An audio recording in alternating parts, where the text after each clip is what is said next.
Okay, folks, let's get this all synchronized how we need to have it. Welcome back.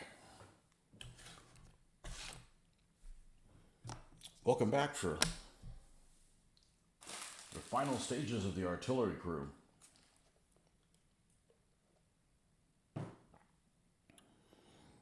So yesterday we finished, last night,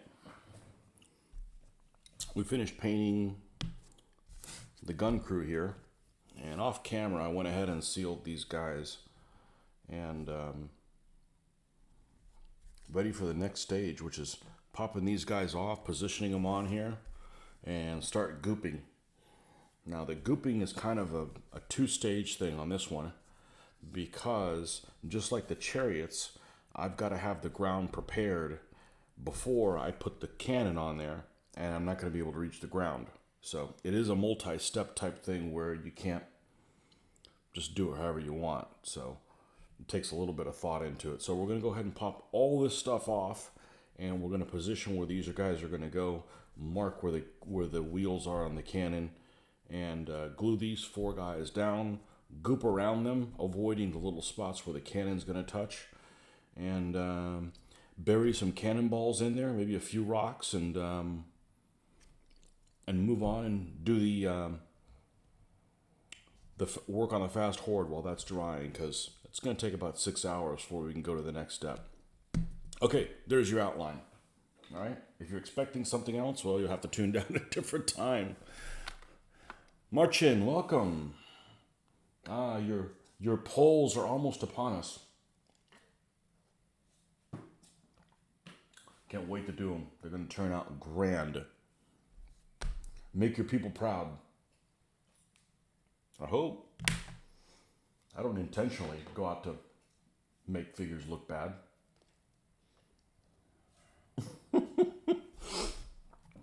I promise I try to do the best I can. Otherwise, why even do this?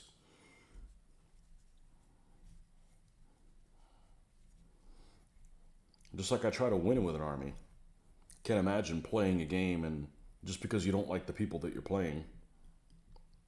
Not that that's the case with Polish, but if there's some nation you don't like, I'm going to play them and I'm going to make them lose. Like, what kind of logic is that? All right. Let's pop these guys off. This is why I don't use super glue, because as soon as you get a tiny little break in the crack in the joint, they just pop right off. It has no... this is going to be interesting. This, I tried to super glue this down to this screw, and it didn't work, so I epoxied it. And I know that I got some of the epoxy on the side, so we're going to have to do some light touch-up. This might actually be an off-camera thing. Let's see how obstinate this thing is. And it may be very obstinate.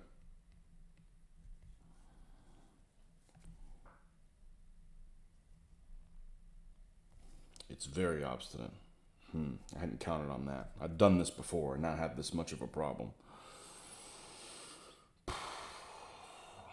Well, the good news is if I totally botch this up, I have another one of these miniatures of cannons. So, and this is the easiest thing to paint. So, there we go.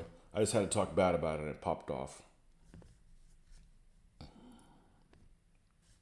Well, there's a little bit of the goop on the side from the epoxy. I'm going to leave it as is.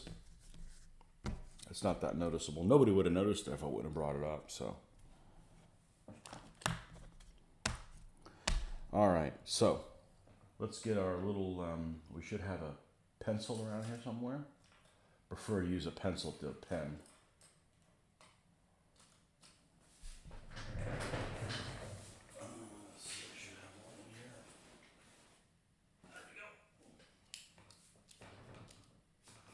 Lead in it or it's useless. And let's take these recycled pennies and put them in the recycle drawer.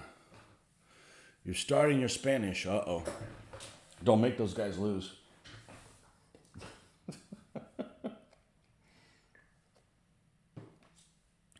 Which Spanish you working on? What time period?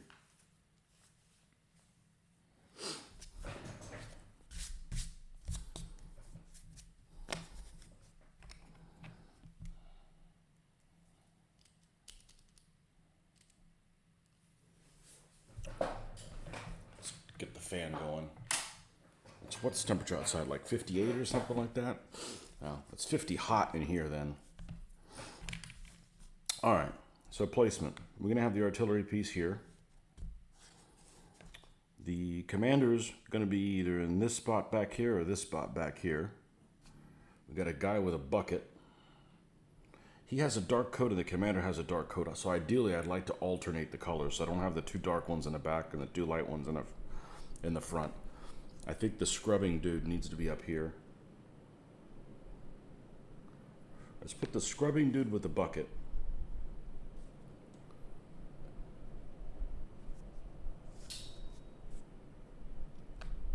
Jeez, what speed is this fan on? 12? Ancient Spanish. That's not my people. I was just getting ready to comment on that, but I was in the middle of thought here. I was gonna say I don't really consider the Spanish, ancient Spanish, like I don't get excited about it. Maybe they're just a little too barbarian at that point. Some of those armies are a lot of fun. They're very light. Similar to this. Maybe if I put the commander all the way up here, like he's surveying the situation.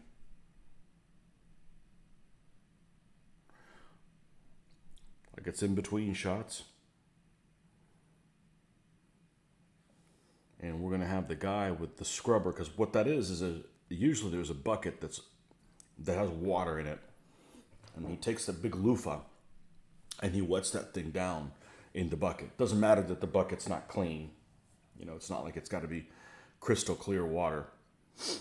And he gets that all nice and wet, and then scrubs the inside of the artillery piece to make sure there aren't any loose embers or anything going on in there, because they're going to add more powder to that. And you don't want the thing to go off until you're absolutely ready. So he's going to reach back to this guy who's got the bucket back there. And it's in between shots. So I think I'm pretty happy with how that's laid out. All right, we don't need to position these guys specifically exactly where they're going to go. So let's just go and see how precise we can do this. This isn't the end of the world if I don't get it exactly right, but I'm going to put a little line, a little line, a little line, little line. And then I'm going to put another. Okay, and that's kind of where the wheels are going to be. So what I'm going to do is when I go and goop this, I'm going to avoid that area. I'm going to try to get as close as I can to that area, but avoid it, because everything around it is going to be gooped in. Okay? Move Mr. Artillery to the side. Let's get the epoxy family going. Stink and stunk, as I like to call these guys, because they smell. They don't smell that strong, but they smell a lot compared to the rest of my painting, which has zero smell. Oh, you're doing A, B, and C. Interesting. Yeah, Joe just got his Lusitanians done, which is C.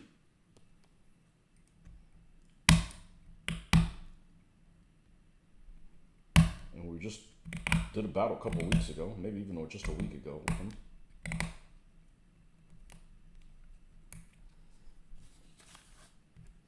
That's the first 3 Spanish armies. I have some of the later ones.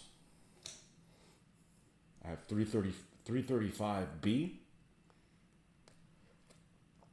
Not up to 3.0 standards, but 2.2 standards.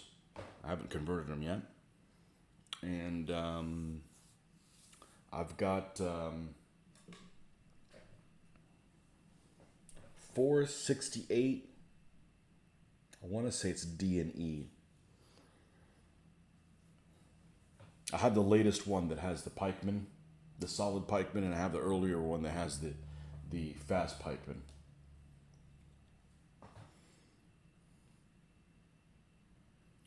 Dirk, hello again, second session today. Well, you know, you can spin that however you want with your messed up, you're way off of Greenwich Mean Time. I'm going to go ahead and set this guy back on here. Actually, interesting story about last night. So my daughter got in earlier than I thought she was going to. She got in about 10:30.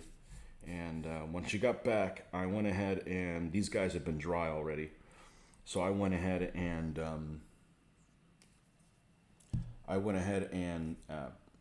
put the dull coat on them so they could be dry now. And we can do this, right? God, this stuff is stinky. Not like you get high stinky, but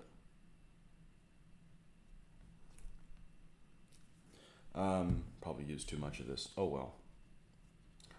And then I went to bed, or as I like to call, attempted to go to bed, because I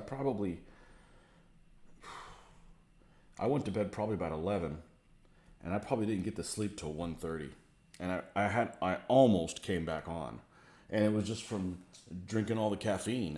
I had coffee way too late. And this stuff is, it's Starbucks. It's just black, so it's like, wake the dead. You pour it on the graveyard and the zombies come out,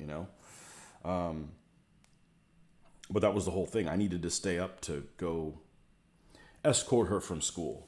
That's all. She was not comfortable driving at night.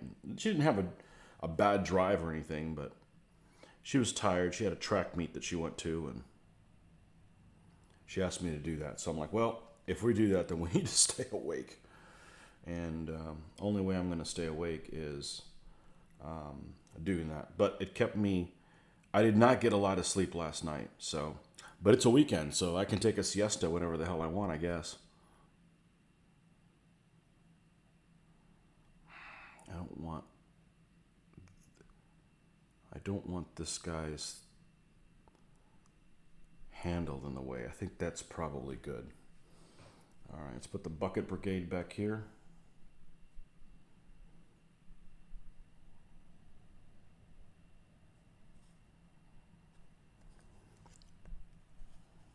And then Scrubby Scrubblestein will be up here.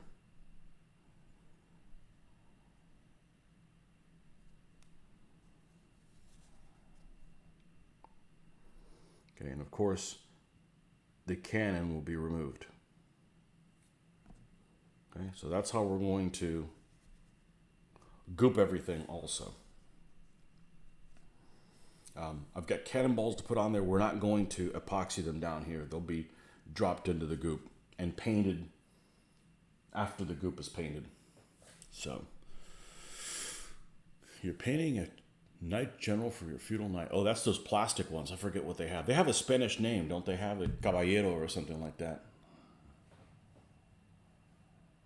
Next one is the Syrian for Mortem et Gloriam. I would love to play Mortem et Gloriam. Pacto, the small one. But I don't want to learn on my own. Somebody's got to teach me.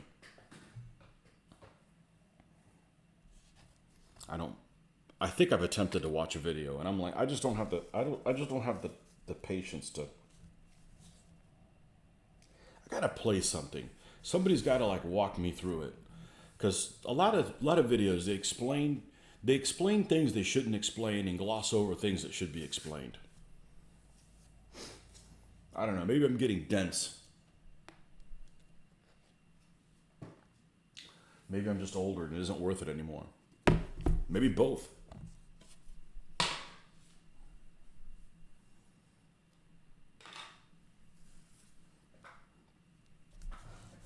All right. While those guys are drying, let's see what we got here in these plebs. All right, let's go and give them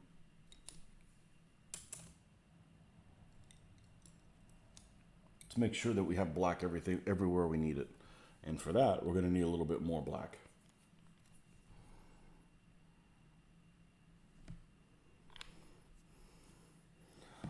So these two stands cannot be used in lieu of no, they can be. They're used in lieu of each other. So if I have this fast horde, I can't use the artillery piece. If you have an artillery piece, I can't use the fast horde. So why am I painting them both? Well, most of the time I'm probably going to use the artillery piece. Now we have a little tournament style that we've started doing called Fast and Furious. And Fast and Furious is you're allowed only fast elements in your army. that do not include fast blade, because otherwise it would just be a fast blade event. So no fast blade, can't have any fast blade, and the only other elements that could be in the army could be fast bow, fast warband, Saloy, fast auxilia, no solid auxilia, fast horde. I think that's all the foot troop types. And for mounted, only cavalry and light horse. And I don't know if we allowed camelry in it or not. And chariots are still okay. We've run that once or twice. And this army is fast and furious-able, but they have to take the fast horde. They can't take the artillery piece. So, there you have it.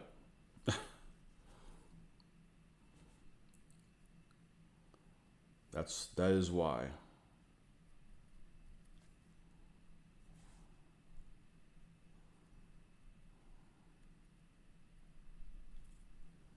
I forgot that these guys had a couple shooters.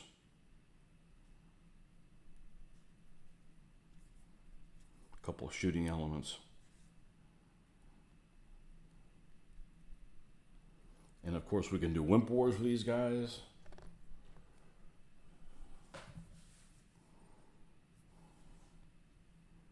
We can take the Polish allies and still do wimp wars.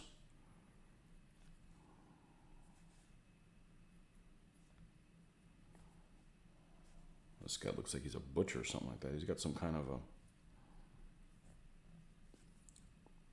I think he does. Some of these figures, you have to figure out what exactly is that guy wearing as you're painting him. Sometimes it's not apparent. No, I guess it isn't a... not a bib. The thing you wear when you're cooking so you don't get your clothes dirty. Apron. Looked like he had an apron on. Ah, yes, another guy with a mustache. How could we forget? I had to go build a clean-shaven army after this.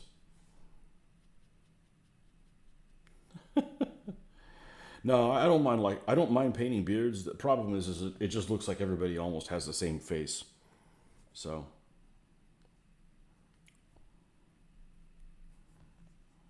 it was like the Iraqi army. Everybody wants to look, oh my gosh, a clean-shaven guy. Ooh, he must be 15. What's this little boy doing here?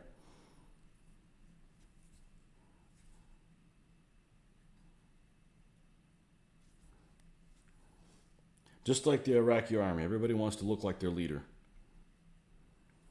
Everybody wants to look like Vlad.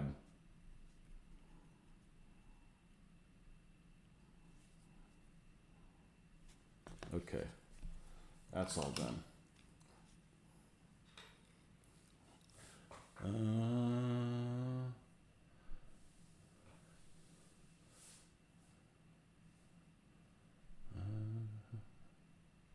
Fast nights only in DVMM.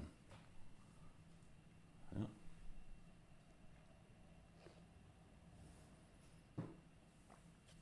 Yeah, we get screwed out of not having all those cool little add-ons that DVMM has, but I got the rules. I plan on using them for nefarious purposes sometime in the future. And I use nefarious loosely there. There's all kinds of really interesting information there. But I suspect it's probably not going to be, at the rate we're going, probably 15 years or so before I can start getting into that. And not to play DVMM. That's I wouldn't mind playing, but, you got to show me how to play. I'm not going to learn on my own. It's way too convoluted. And I'm just not gonna play another game. Oh, that's another thing. Does Mortem et Gloriam do where you have to line up exactly? I'm not playing another game where you have to do that. probably the thing I like the least about DVA at this point. It's not, like I've said, I mentioned in the videos, it's not perfect. It's perfect enough. I'm getting stuff painted, but you know, that lining up perfectly just drives me up the wall. It makes it seem like it's a geometric ploy. And it may be, or, you know, unintentionally or whatever, but I'm not going to badmouth it. It's, if I really didn't like the rules, why would I have so many videos on it, right? It's just the best thing right now, so. Okay. More of these guys with tall boots. So the peasants have better boots than the freaking soldiers. Well, maybe these are really uncomfortable. All right. Let's give this guy an off-white shirt. Go figure, right? Go figure we were going to do that. Dun, dun, dun, dun, dun.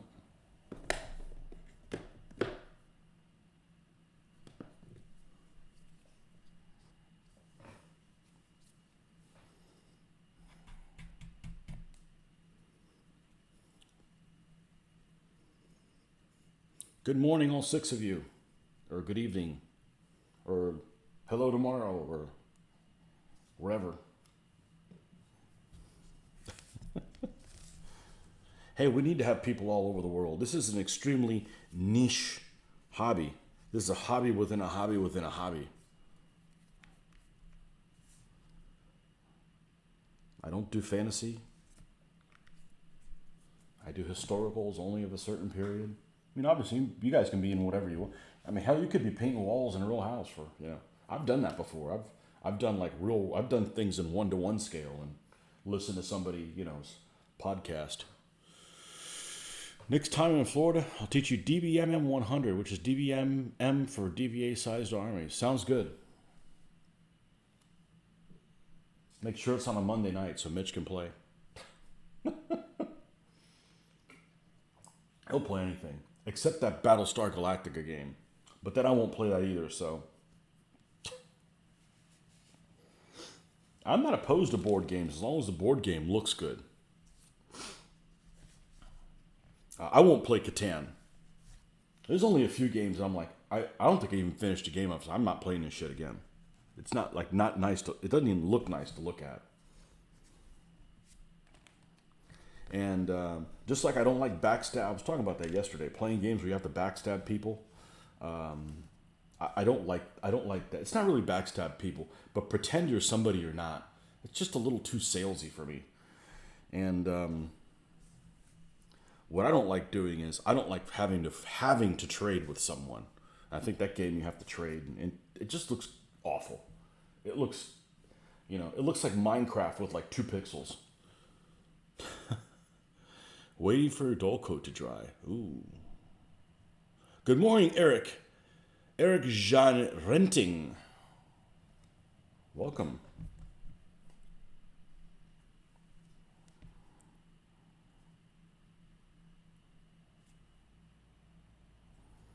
Let's get most of this guy's shirt in this color.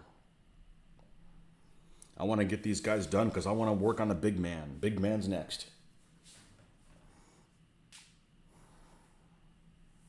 Actually, his 2 accomplices are next, then him. Can't paint the general first. You got to paint the other guys first.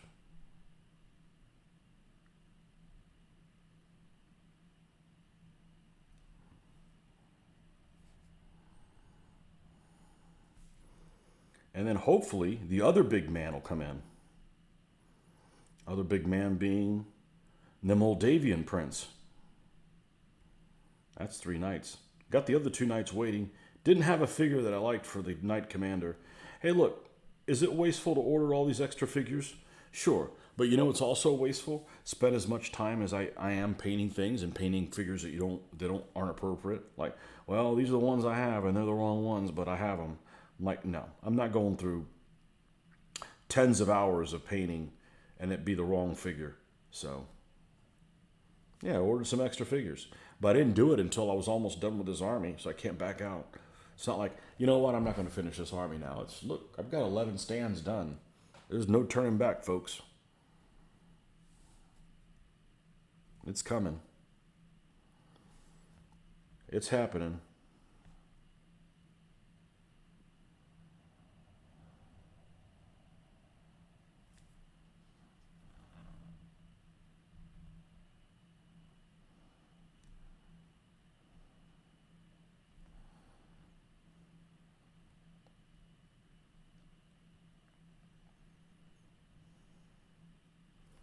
So I made my own determination of what figures are suited for the role that they are, and those are the ones I ordered. Some people don't like that. I think it's one of the most empowering thrills ever, and I think I'm kind of good at it. I mean, I'm happy with the choice I make. You guys might not like to, but hey, it's my army. I'm the one that's got to look at the guys. Why have all this reference material, right? If you're not going to use it and make your own determination about what figures you should be using. Why even bother having the reference material?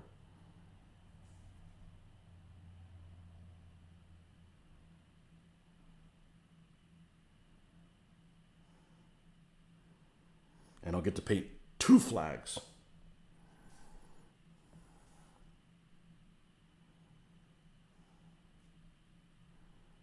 Now, the only thing I do skimp on sometimes is I don't necessarily always get dedicated flag bearers to carry the flag. I'll usually get a guy that, I don't care if he already has a shield. In the case of the Moldavians, right? It is a knight stand. The commander looks like a commander. He doesn't look like the knight. I mean, he's going to be armored and stuff, but he's not a knight guy. You got one guy that's a knight, and the other guy's holding the flag. If you wimp the flag guy down into looking like a flag bearer instead of a knight, then the stand doesn't look very imposing as a knight commander, right? So I just like using a regular knight, which I already have, and then we'll take his lance off. We'll put a pin in, which will be even taller, and he'll carry the flag. That's generally what I do. I don't have like extra flag bearers laying around usually. Now, if the army had multiple knights, yeah, I could see doing a flag bearer and stuff. But it's like, if I take the commander out and the flag bearer out, all of a sudden I have a knight command stand with only one knight on it. It doesn't seem like it should have the values that it does in combat. I don't know. Maybe I'm overthinking about it, but that's my reasoning for doing it. I don't just arbitrarily do stuff. And I'm trying to do a little bit less analysis paralysis than I have in the past. Just get in there and just paint your way out. All that time you're wondering, well, what about this or what about that? Just start painting and it'll all work out. It always does. So we're going to keep 2 knights on there, a knight commander, and one of those knights his lance will be cut off, and he'll have a taller pole that we can put a nice flag on that has a bull's head on it with a couple of six. I believe it's 2. I've got the picture. I haven't looked at it so much. I believe it's 2 6-pointed stars, or a 6-pointed star and a moon. I've got it there somewhere. So.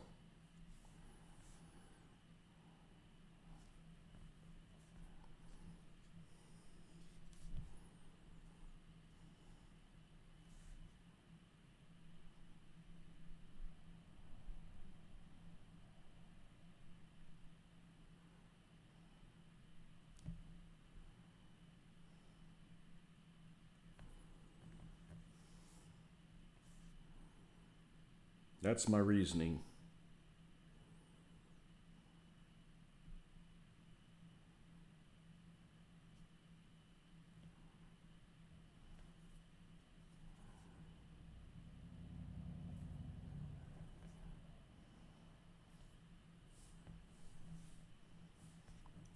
And let's lighten this up a little bit more. Oh, I'm sure white's dead. I guarantee white's dead.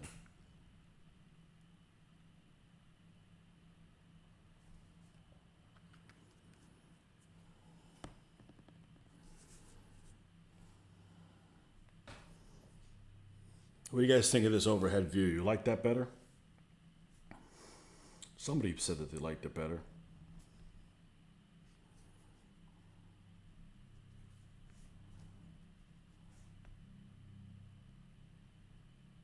Low-flying plane at this hour?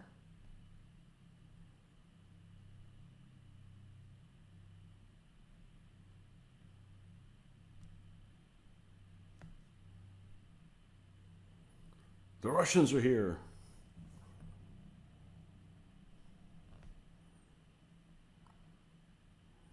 Now, they'll be here any moment. They'll be posting their spam crap.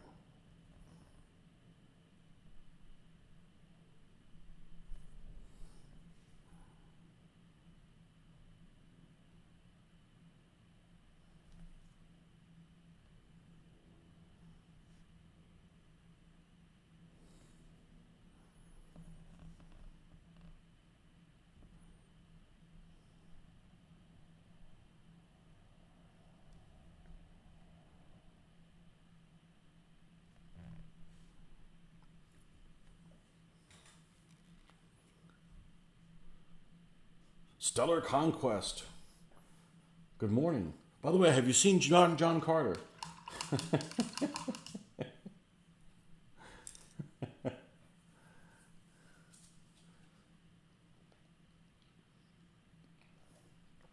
Stellar Conquest. Sounds like a game where you capture stars and leave the planets alone.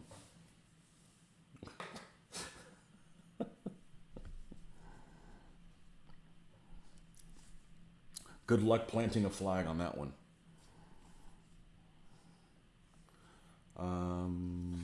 We needed white because we're going to come up here and do this.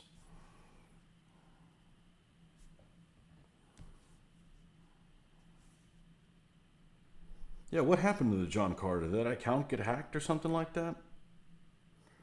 I think you told me. I've just hadn't put a whole lot of thought into it.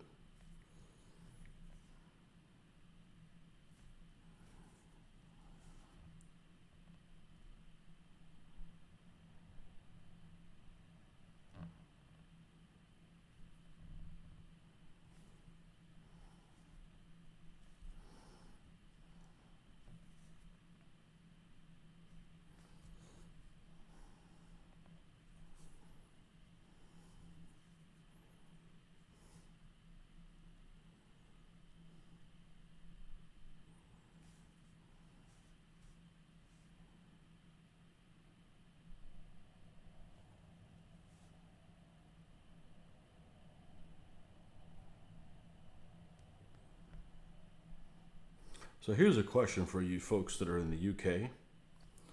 I know there's some people in the UK, more than in the US, that do this kind of hobby stuff for a living. I mean, I couldn't do that for a living. I have more overhead than that. But I'm wondering if that's significantly easier to do in the UK or other countries like the UK because your medical is included. In other words, and excuse my ignorance, but I've never lived in that country. But, you know, here, you need to generally, if you want good medical care, you need to have a job so that you have insurance or you buy it on your own, but that's not really affordable. I've always had a job that's included. It's in it, or, you know.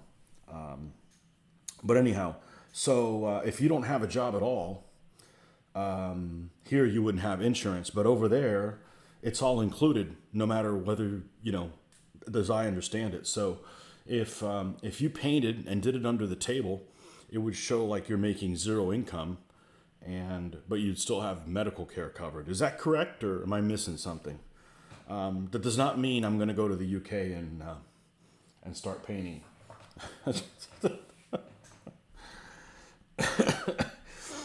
But yeah, I thought about that. I mean, that's one of the reasons why you know, you can't generally retire whenever the hell you want here, because you got to have the medical stuff taken care of.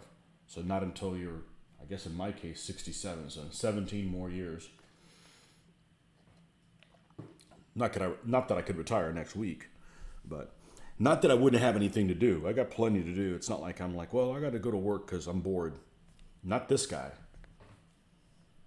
I got plenty to do here, and I got an audience now too. So you guys can, I'll take you along with me. We'll get shit done. But I'm wondering if that's the case over in UK and other places where the medicine is you're already paying for it. I didn't say free because nothing is free. It's all included. As I like to say, it's not free. It's no additional charge.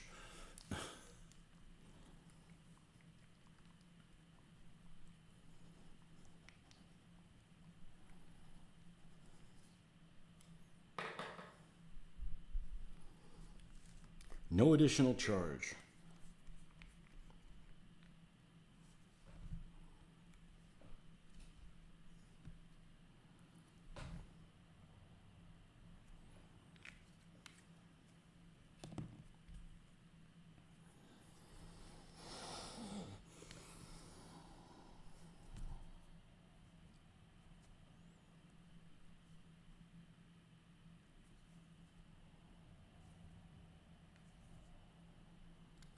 We're going to do his pants. I don't want to do his pants in blue. Why do I do his pants in blue? What color is this? This is what his pants are going to be. When in doubt, give him brown pants.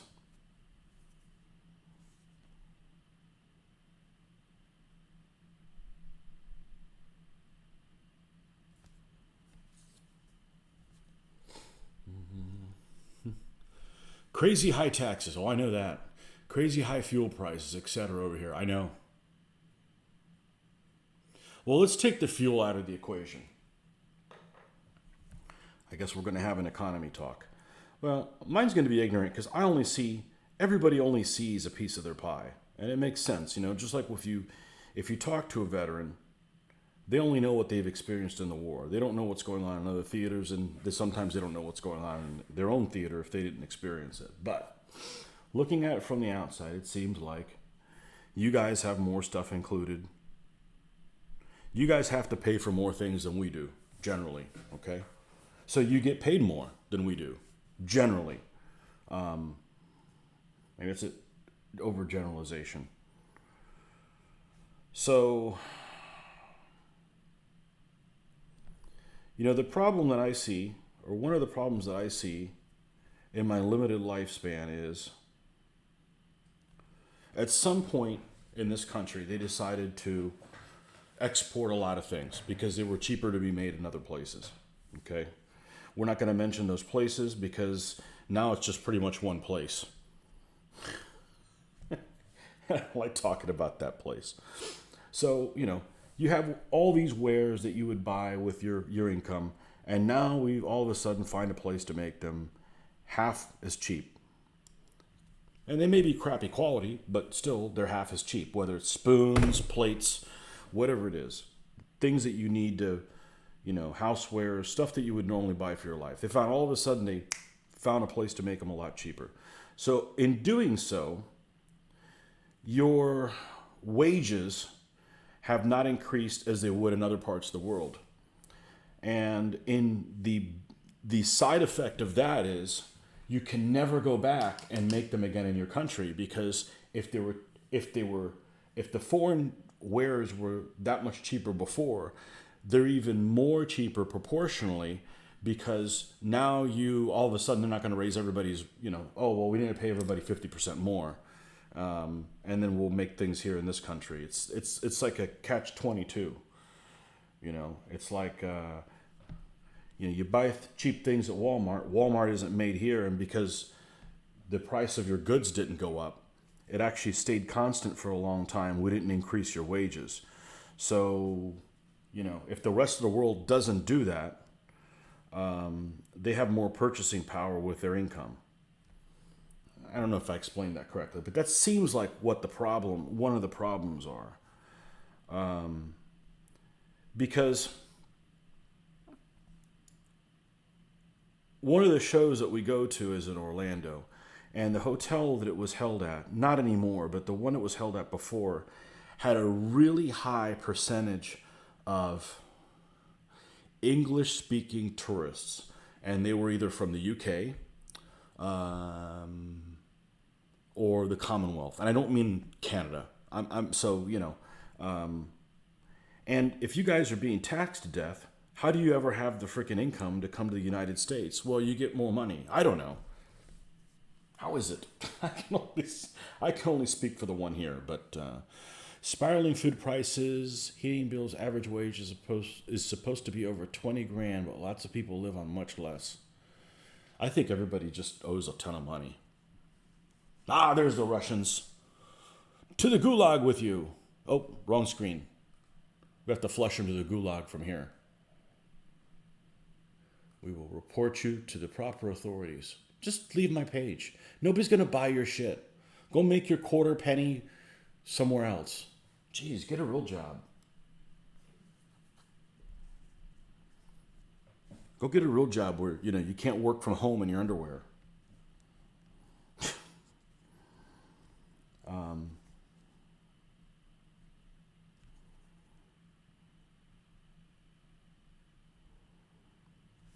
I don't know.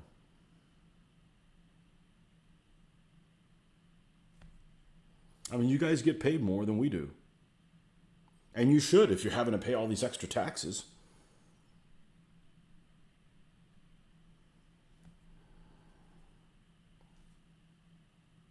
I don't know.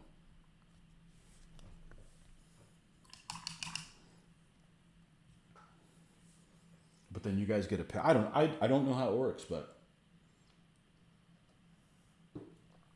the problem here with retirement is it's the medical bill thing. You got to get that covered so you don't get crucified. And that's why I'm trying to stay, relatively healthy. I'm extremely healthy from gamer standpoint because I'm floored.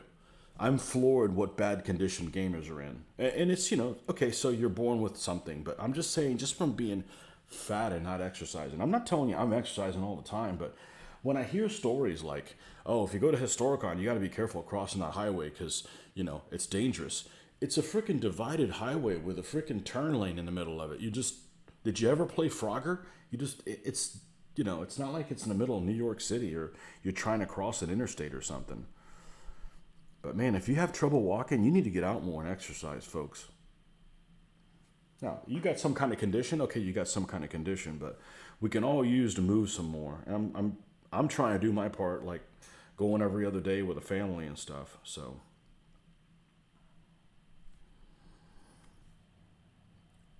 I do need to fit on the screen. You know what I mean? So eat a vegetable. You've lived in several countries and no one has it perfect. Dirk, I think you're absolutely right. So I saw something the other day, and I'll ask you this because you got front row tickets to New Zealand. You'll see things on the internet. You're not even looking for them. You're searching your stuff and it pops up on Google and it says, Freedom Index. Which countries are the most free, right? And the last time I saw it, I always consider myself, I always feel like this country should be, at least from my perspective, at the top of the list.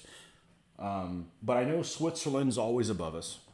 And now New Zealand's on top of us. So what the hell makes New Zealand more free than the United States? I don't know.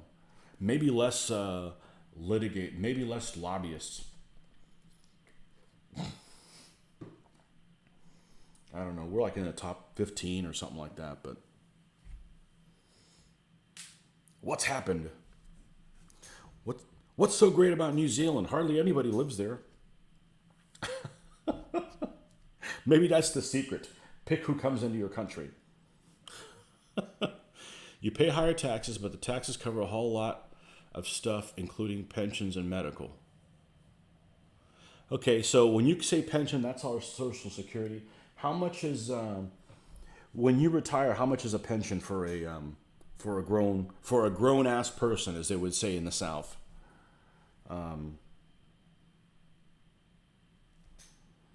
Because they have that here. We don't call it a pension. A pension makes it sound like it's a hell of a lot more money. Got some, Mr. Howard got some 25 millimeter Vikings this year. 25 or 28s? I guess they still make 25s. Is Essex 25 millimeter considered 25 millimeter, or are they also blossomed up to 28 millimeter as well, or 27 or something like that? I don't know that anybody makes 25s anymore.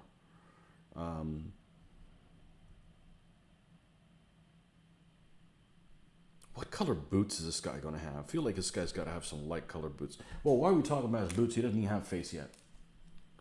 Facial time. Give this man a facial. One of the bearded bros right here.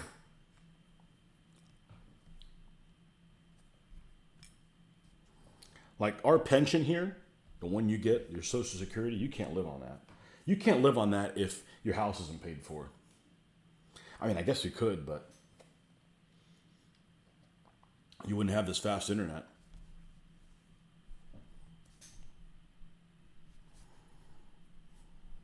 I gotta have that now. You can't take that away from me. We got a good thing going on. We got lots to paint. We got to do this together.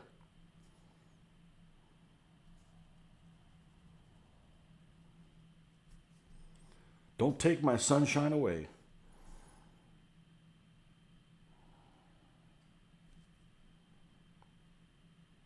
This is how I'm getting stuff done.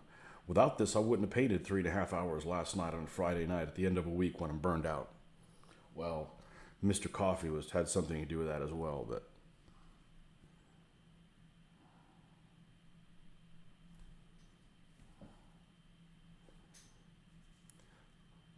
we can't go back and be a pleb and watch television. We can't and watch television, on nights. We got stuff to do.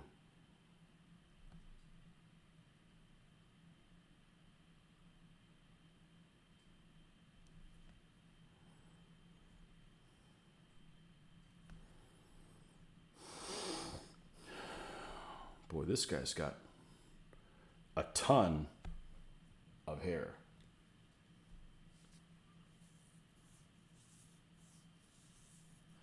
At the moment, New Zealand pension's about 25K tax-free for a single person.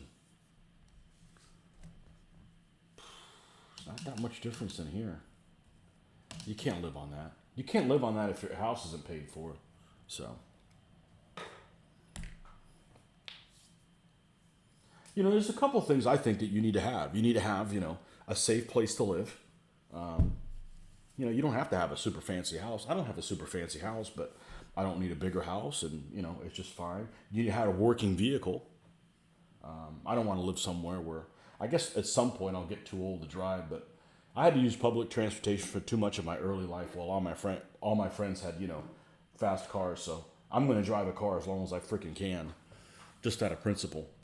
Use 25 millimeter scale, 28 millimeter interchangeably. Too bad there's not a lot of gamers where I live. Where is that, Mr. Howard?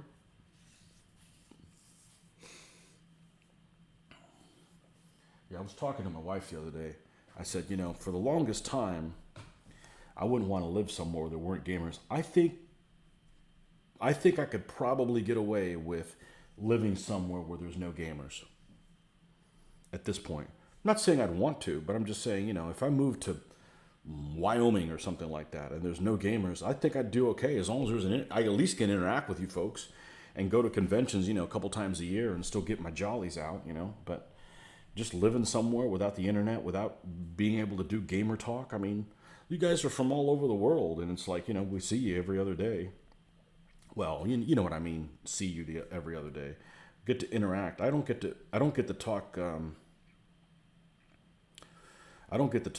historical miniatures with anybody at work or stuff like that. So, I need this outlet.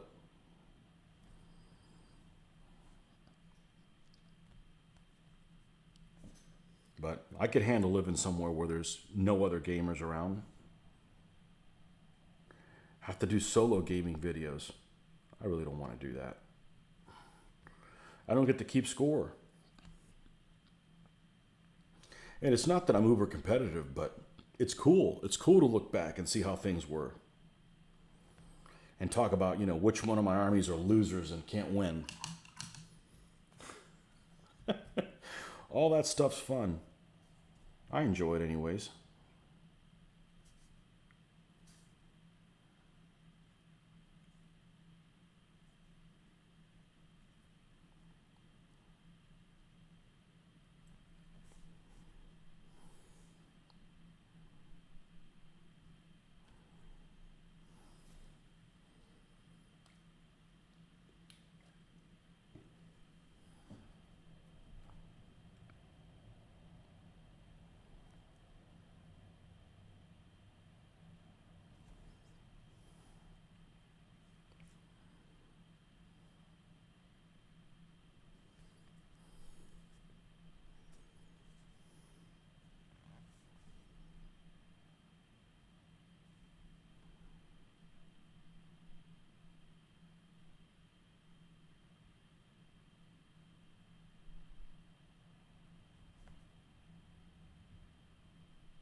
All right. Southwest Michigan. All right, Southwest. That's the part that touches.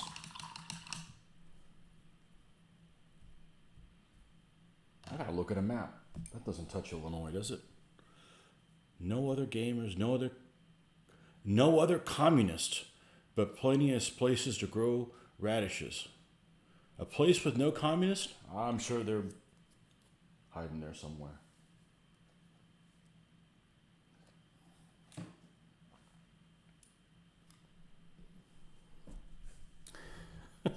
You can always find a communist. Go find a college. No colleges near you? You should say communists that think it's great until you drop them in a communist country. I don't think anybody that gets dropped in a communist country likes it, unless that's the only way out. I'd like to think that's that way.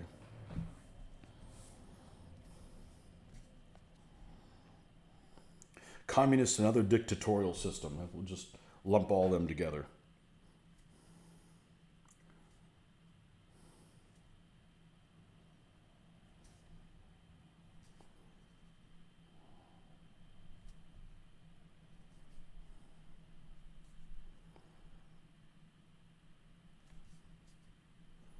But I think I could handle living somewhere where there's no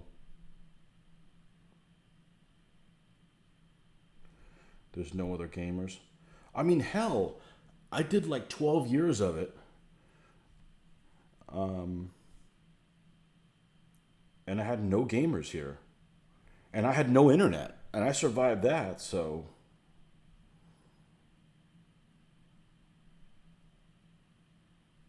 And I'd probably rather be around no gamers than around bad gamers. And it just seems like there's a ton of bad gamers out there.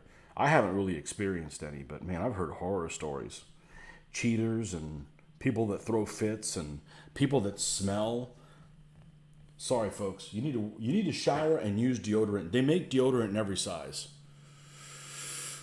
Go along to the local club every meeting, even if it's not playing, just to talk wargaming shit. Absolutely. That's really what it's about. Otherwise, we could just all play World of Tanks, right? If it was about gaming, it's about, socializing.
All right, I think we're going to have to make this guy's hair a little lighter, but we're not going to make him blonde.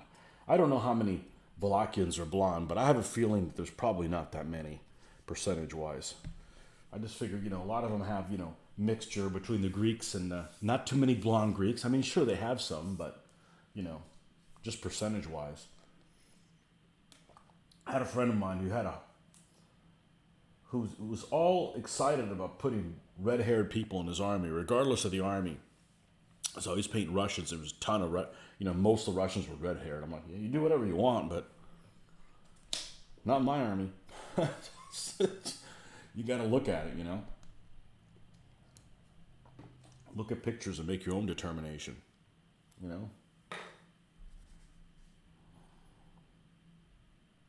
Okay, I think we need to paint the handle to the glaive before we paint the face. I mean, before we paint the beard. I think it's going to be a little easier to get in there. All right, let's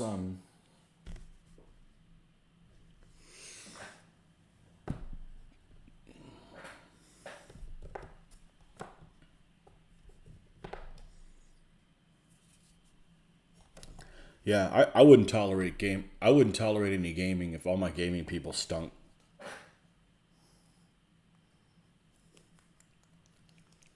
Should never smell like BO. I mow the lawn, don't freaking smell like BO. Come on, you guys can figure out how to pay taxes. You can figure out how to put on deodorant. There's never an excuse for that. I'd rather not game.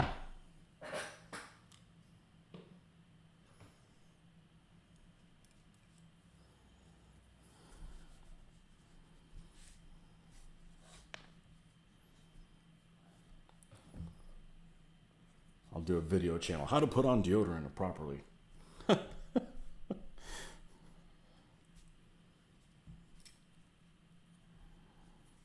How to wash your feet.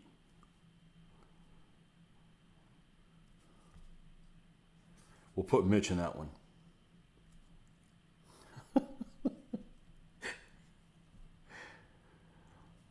Oh, man.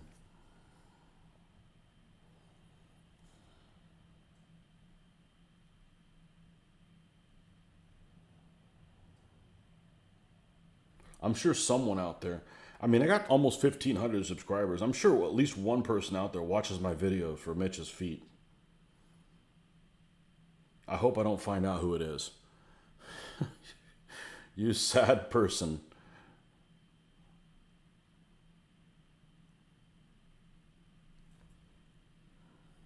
Hey, it's okay to be into feet, just not Mitch's feet.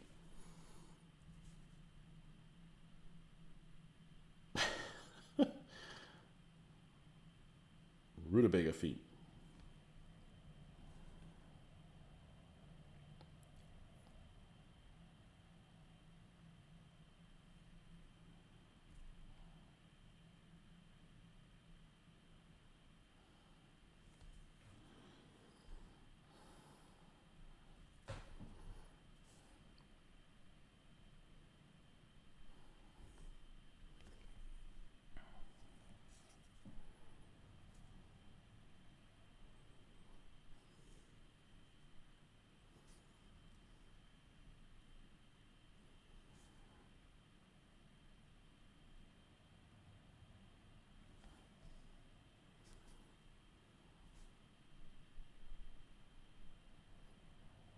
This guy has a cool face.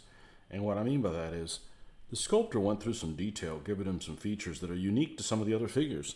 And I don't mean like he's got a huge nose or anything. I just mean that he's got, this guy's a little Rasputin looking, like a well-fed Rasputin. They didn't just throw shit on there and hopefully it would stick. Thus guys have nice faces. I couldn't get over you guys having long sleeves the other week.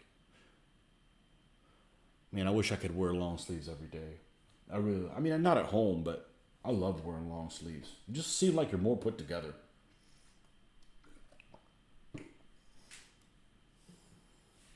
Just like it when it's cold. The other day I went to the gym and I had a long sleeve t-shirt on and shorts. That's like perfect. I love wearing long sleeves. I don't need to get more of a tan from the sun already.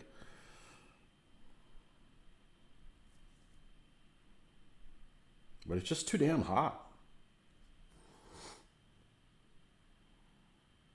And half the problem with the heat isn't the heat, it's the air circulation. Because, you know, as long as you got wind, you got some air moving around, you know, I can stay cool. Like, I'm always in here. I always have the ceiling fan on. It could, well, not always, but I mean, it could be, you know, it could be the 40s outside. That's Fahrenheit. And the ceiling fan's going to be on in here. I really do like wearing long sleeves, but I don't get much of a chance to. Live in the wrong place.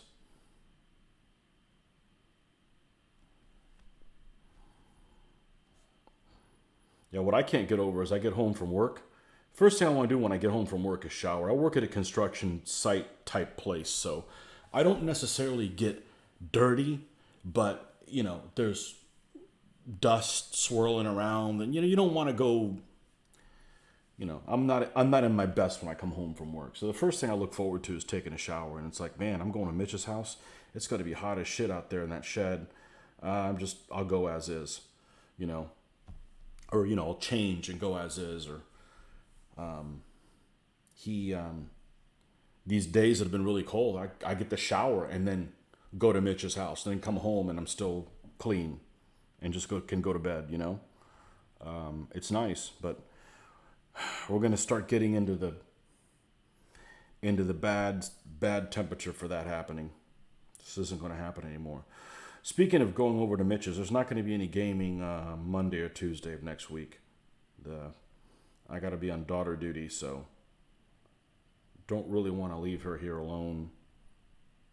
I mean, she's old enough. She can fend for herself. I mean, she drives, but, you know, the mom's gone for a good part of the week, so maybe we'll get together on Friday of next week. We'll see how that works out.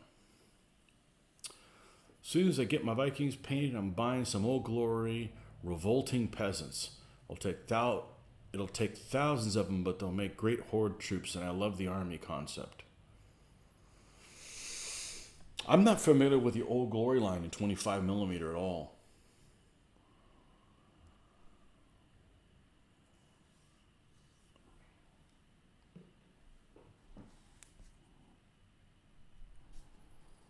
I'm not familiar with them at all. I honestly haven't. I've surfed figures, but only 15mm.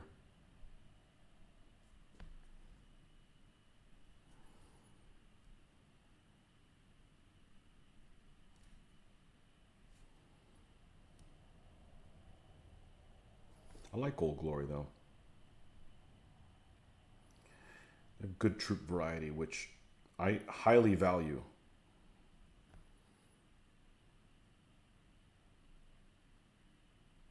I highly value troop variety. Especially in something like hordes. All right. Let's give this guy some whiskers.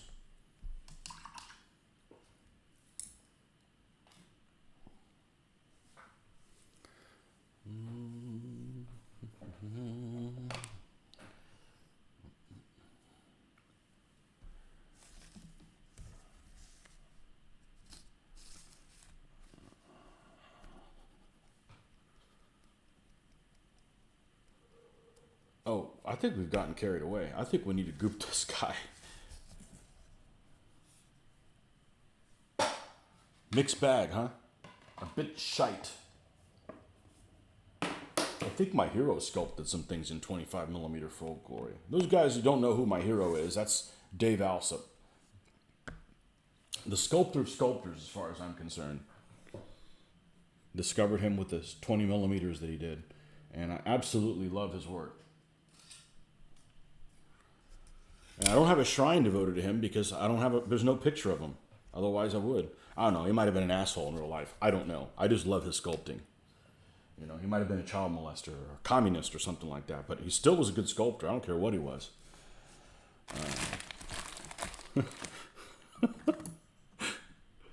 Hey, I call him like I see him, you know. If you do good work, you do good work. Let's see. I think there's a third cannonball floating around here somewhere. If not, we'll just get by with two.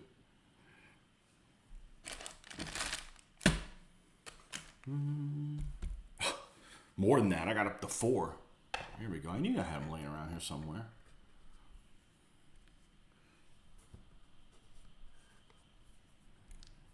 And yeah, they're not all the same size. That's okay. That's why they don't all. That's why they sometimes roll ones when they fire this thing off. All right, let's get our rocks out so we don't forget them. And where's the new and improved coop? I don't know if it's improved. I don't dislike it anymore, which I guess I'll call that a win. I really didn't have a choice in switching brands. You have a club discount, so Old Glory are really cheap. I love Old Glory 15s. I really do.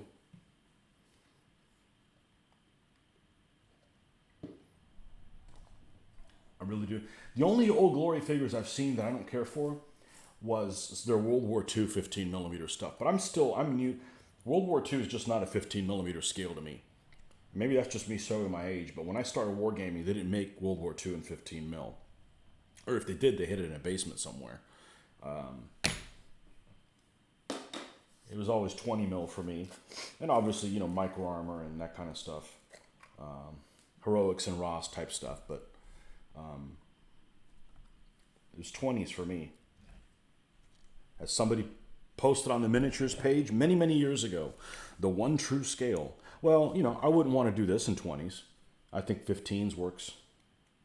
I want to do the scale that has the most variety of figures. And 28s just weren't the case until recently. Now there's lots of 28 millimeter stuff, 25 millimeter stuff. I guess I didn't clean this thing off.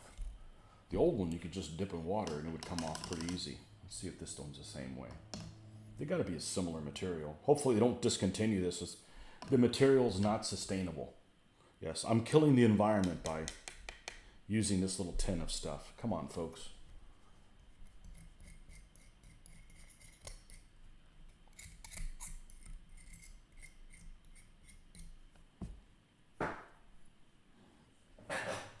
All right. You want to avoid these 4 little spots. And I don't know where these cannonballs are going right now. I'm not worried about that. Now, the thing I dislike the most about this material is it's wetter than the previous one. And as so, sometimes when you apply it, it likes to pull off. So you put it down like that's right where I want it, and then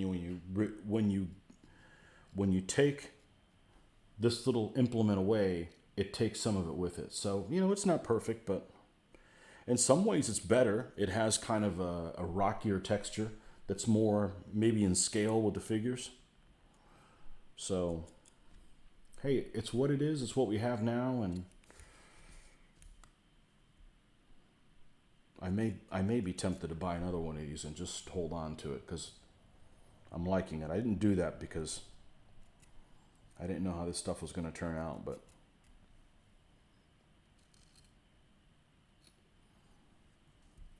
the other stuff's made in France, and I guess the French decided they wanted to make more croissant and not this stuff. So maybe the Spanish won't do the same thing, right? That's where this stuff's made. Barcelona. Well, they're halfway there, so the French Spanish. I may have to buy another one of these and just keep it around. I don't want to have to try to reinvent the wheel again.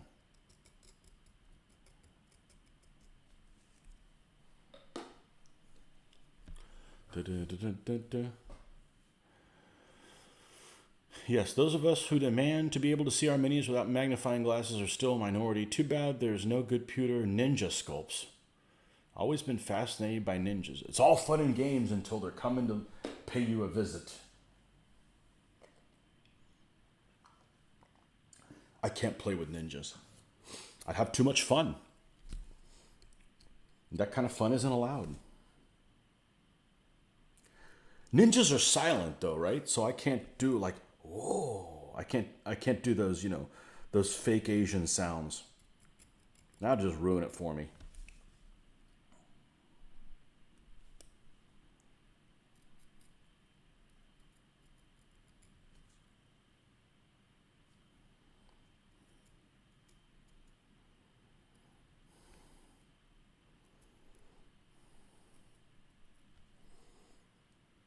I don't understand.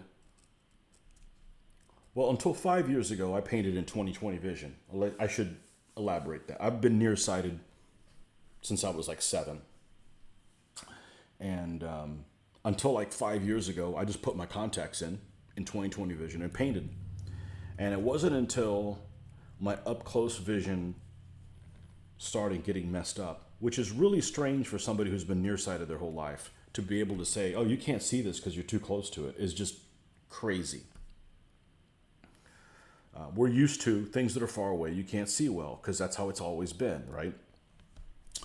So you get, new glass prescription, or in my case, contact prescription. But my prescription hadn't changed in 30 years. It never got any worse. It was just the same. And then all of a sudden I couldn't see up close. And so I first started wearing, readers, and then now I'm like, I'll just take my contacts out. So I've got a built-in 6.5 magnification. And because I've experienced that in the last 5 years, I had heard in the past that, older gamers, they go to the larger scales because they can't see the small ones so well. Dude, if I was painting big figures, I still couldn't see them. They'd still be blurry because they're too close to me. So, unless somehow the shakes are an issue, and I don't want that. I'd rather have the shit my pants disease than the shakes. I got too many things to get done to have the shakes. But I don't see me going to bigger figures would have solved the issues that I have with being able to focus on something up close. Bigger figures to me just means I'm going to spend more money and, more importantly, more time painting each one. And I want to get more stuff done in more different armies, not bigger figures. I don't have anything against them cost-wise. Yeah, they're more expensive, but that's not really the... You got to do whatever your club is doing. If I had played DBA and everybody that played DBA in Florida was doing 25 millimeter, 28 millimeter, I would have had to do that scale, and I would have just gotten used to doing that scale, and that's that, But that's not the case. So if I do 28s here, I'll have to supply both armies for both sides, and that's just absurd. That's like doubly absurd. Like, things take twice as long, and I got to do everything for everybody. That's a deal breaker, That's every other game system prior to DBA for me. Oh, I'm doing World War II, I got to paint everything for both sides,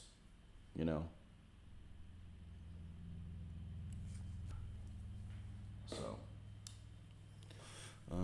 historically, a lot of ninjas were scouts and spies, but only rarely commandos.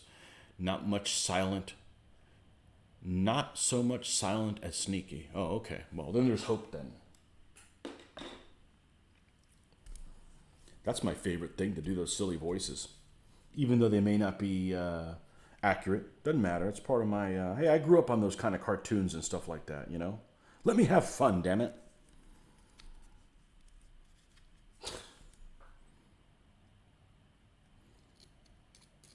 Waiting for somebody to say, you can't make those sounds anymore. They're not appropriate.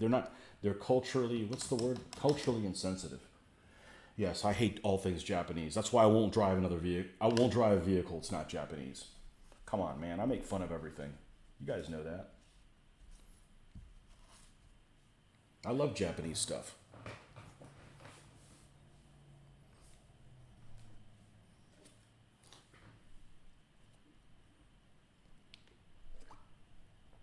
My club does 28 millimeter, is done for years. I prefer 15s, but like you have to do both armies. Yeah, you got to do, you got to flow. You got to go with the flow, folks. You have one 15 millimeter army, which I take on trips to Hong Kong. You still go to Hong Kong? Forget the pandemic, because the pandemic changes everything. But even, you still go to Hong Kong even after they lost some of their sovereignty. There's a lot of gamers in Hong Kong.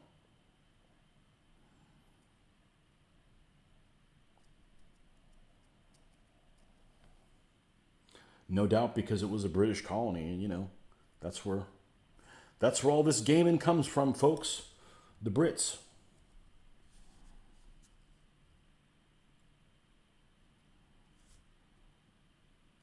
The land of toys.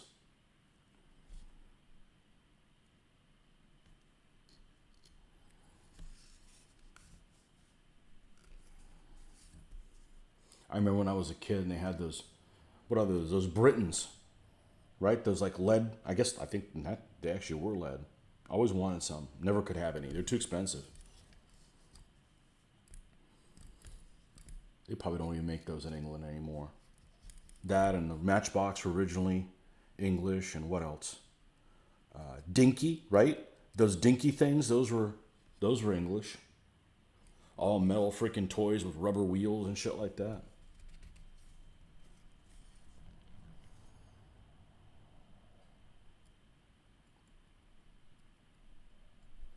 I remember I had a German half track. I don't know what scale it was in. It's probably close to 1/48 scale or whatever. I had some German Stuka zu Fuß German half track with the STKFZ 251, whatever the hell it is. I don't know the designation of that one, but it was in Panzer Gray, and it had little rockets that you could like pull back on the thing and would launch them. Yeah, those got lost in no time, but.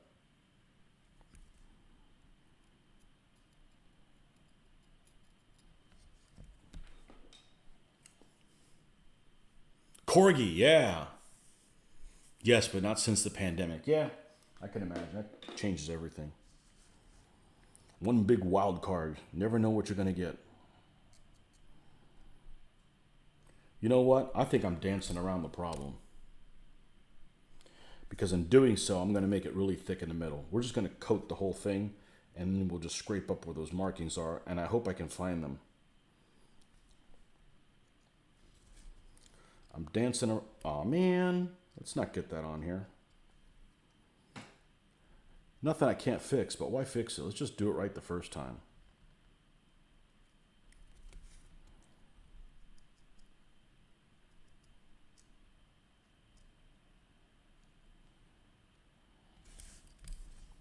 Do it the first time correctly.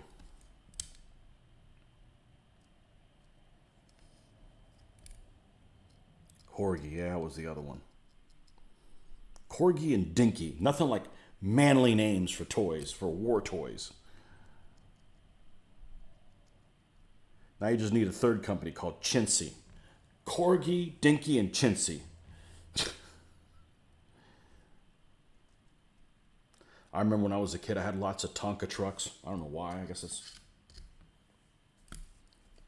that was before I had military toys. Just got my copy. DBA 3.0 in December. Got started gaming RPG, so DBA seems like chess. Looks a lot better though. Yeah, I could see that. DBA is a good game. I don't know that it feels like a simulation. It's still fun though. It's not too much like chess, or I wouldn't play it, because I detest chess. And I don't have the mentality for it either. I'm not programmed to be a good chess player. I mean, I guess I probably could if I wanted to, but why would I want to? Both sides start the same way, and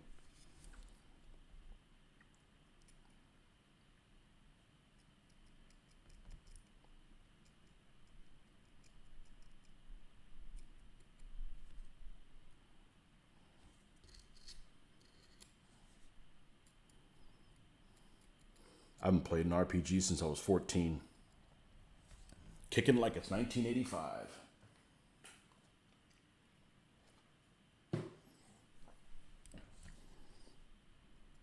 Those things would be okay if they had like miniatures and something. Then you could move pieces around or something.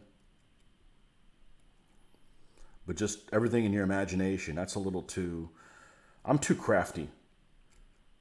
I enjoy this part of the hobby too much to play something that's just... that anybody could do, so to speak.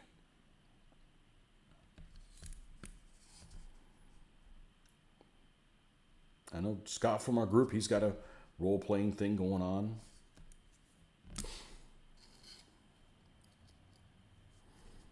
It's the people you're gaming with more than the game itself. So you get the right people, you can have fun with just about anything. You get the wrong people, they'll ruin the whole experience.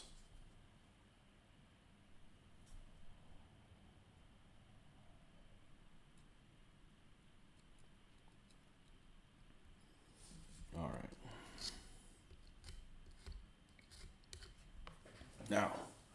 Now we get to play Indiana Jones and find out where the hell these marks are. One's probably around here. There it is. Which means the other one's probably around here. There it is. And it means the other one's probably near here. And then the other one's over here. All right, let's clean this up a little bit.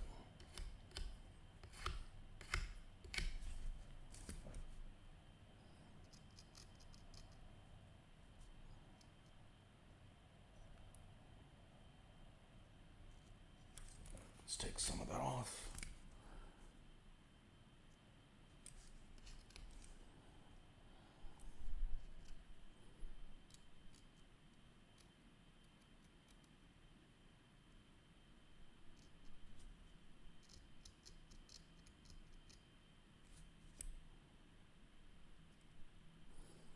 So we'll end up gluing this artillery piece down, and then we'll use a tiny little bit of goop to fill in, and then we can paint that, because we're not painting any of this stuff underneath. It's just, we can get to everything once we're at that stage. All right, cannonball time.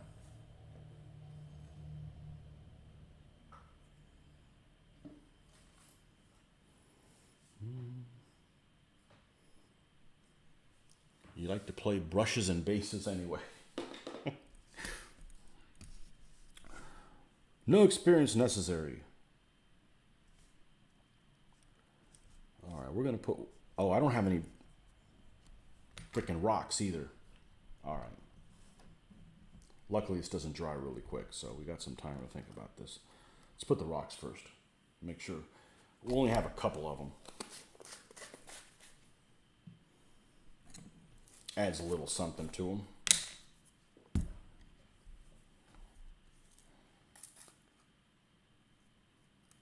The flat one. We're not going to put a cannonball way the hell out here, so let's put a rock up here. Okay.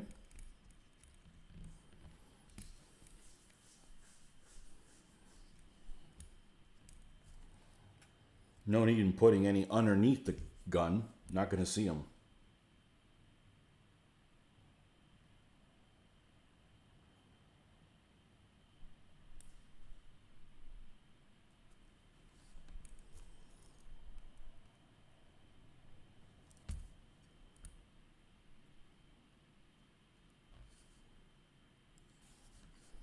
All right. I'm going to put this cannonball. That's a big one. There.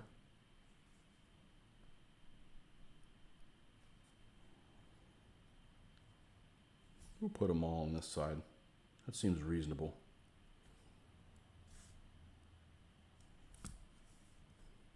And we'll put one back here. As soon as I have a plan, I change it.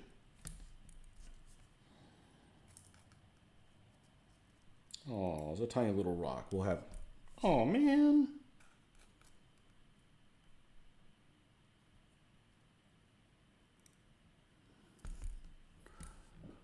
The cannon's getting stoned. That's all I got.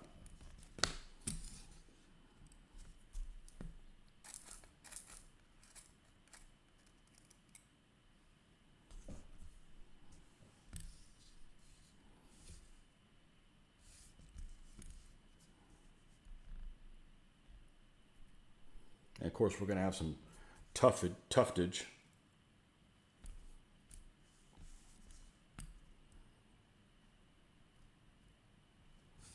Okay, I think that's what we're going to go with.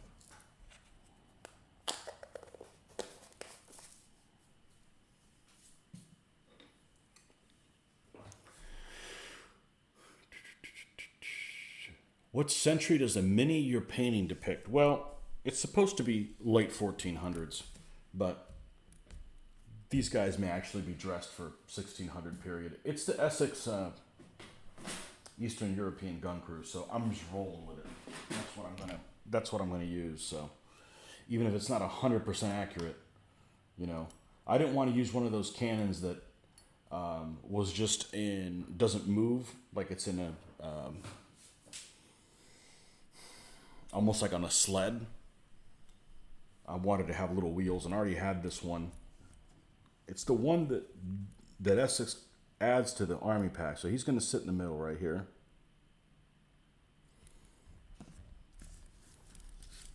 All right, we're going to let these guys dry. I need to go get some liquids. So I'll be right back in a moment. It's about time for some tea.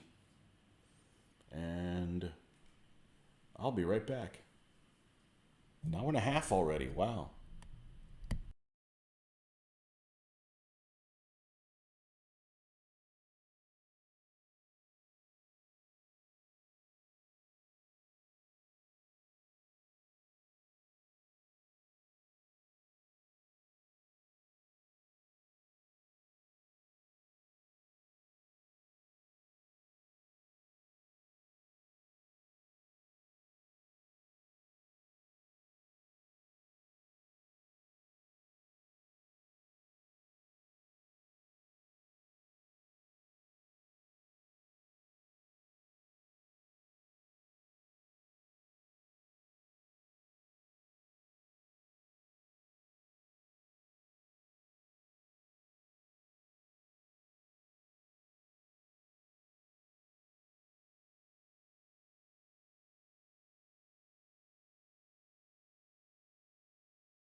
Oh, you didn't think it was going to be English tea, did you? I'd actually be fine if it was English. Oh no. That's why we have a lid on this thing. I'd actually be fine with English tea if it was cold. I just can't drink warm stuff. I'm already too hot on the inside.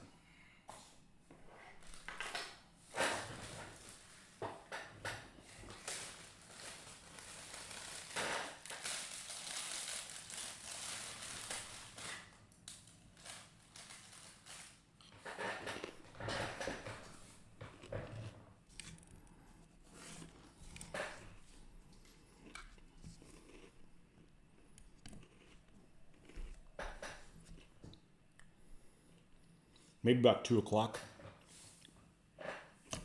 We can do the basing on it. Be about right. I don't know if I'll be on at 2, but I don't know if I'll be on through 2, but I'm sure we'll be on this evening at some point. So I'll try to time it so that we can do that next. Because I want to see that little guy in action.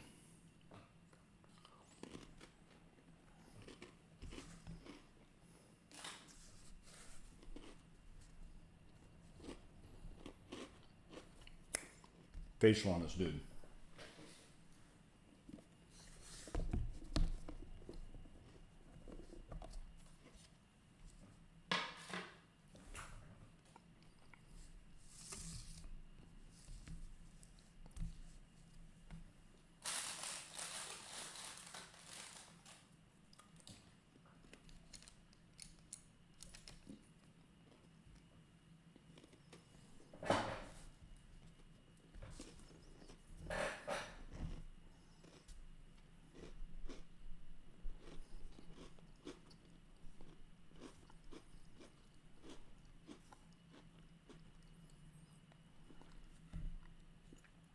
The old chocolate brown.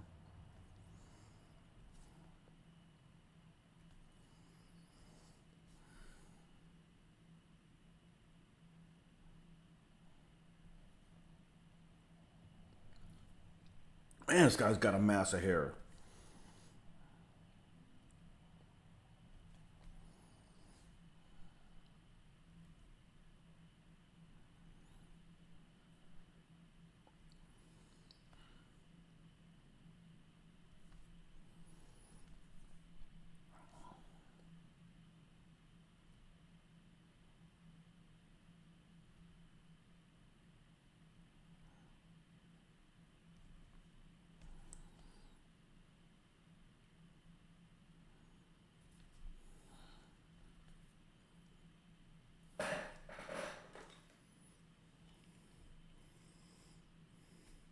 When I first started my government contractor, bought a bunch of Japanese and oh boy, I need to read that. Umami cha tea. It was expensive though. I've never heard of it.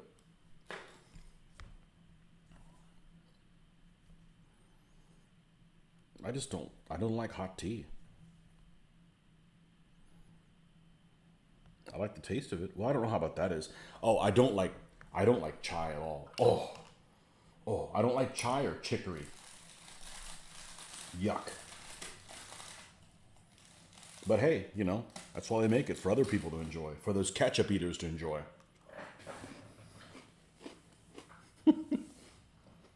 I like most things. There's just some things that are just like, man, this is a bad idea. Whose idea was this?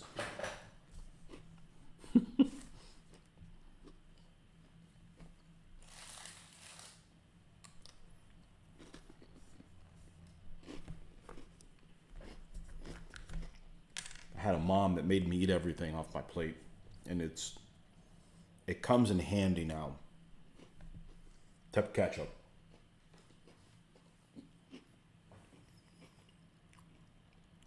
Goop is on my bases, so time for bed. I'll finish off in the morning. Good night, Dirk. We'll see you later on today. Or as you'd like to call it, tomorrow. Dirk's out in New Zealand, so.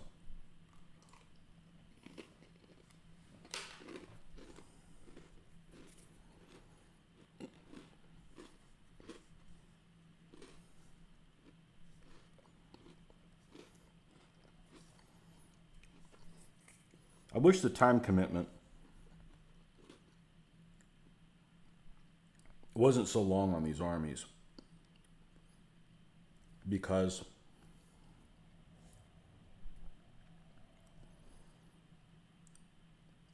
there's so many I want to do.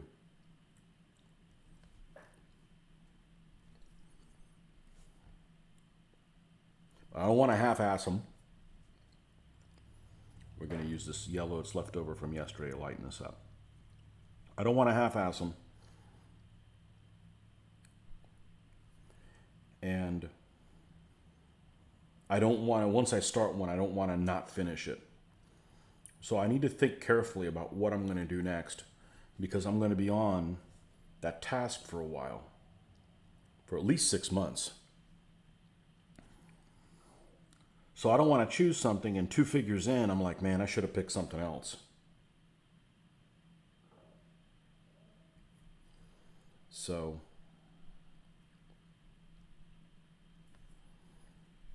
but I would love to paint another army with elephants.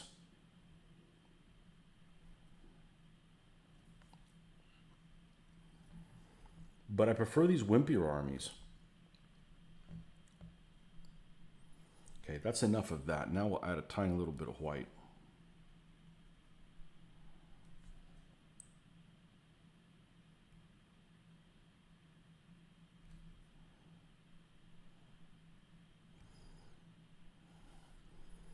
I would love to paint me some elephants.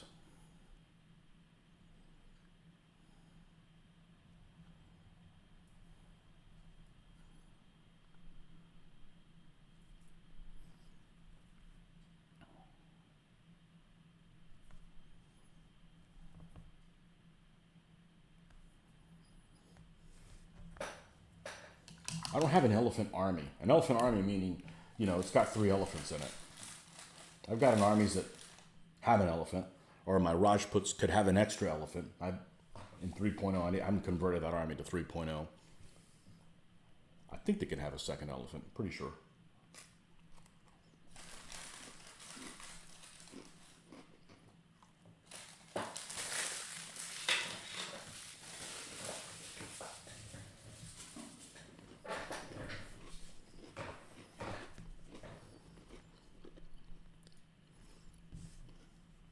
Sorry, I was getting super hungry.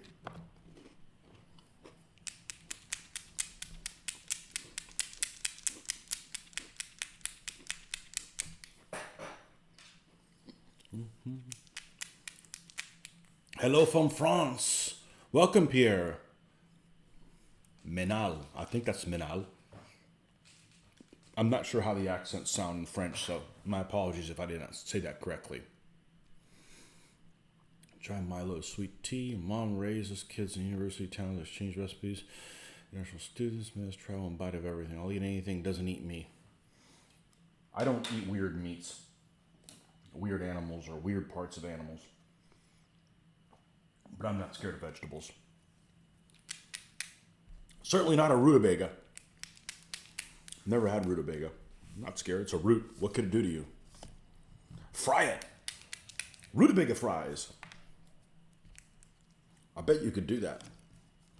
I actually don't know what the inside of a rutabaga looks like.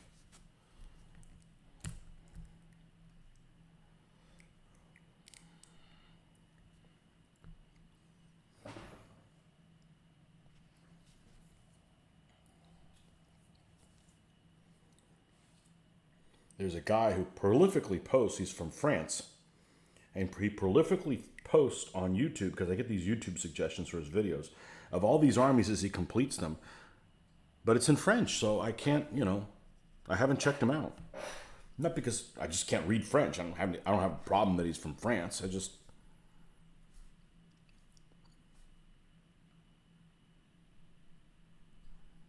Sometimes I can make out what it is, but most of the time I can't.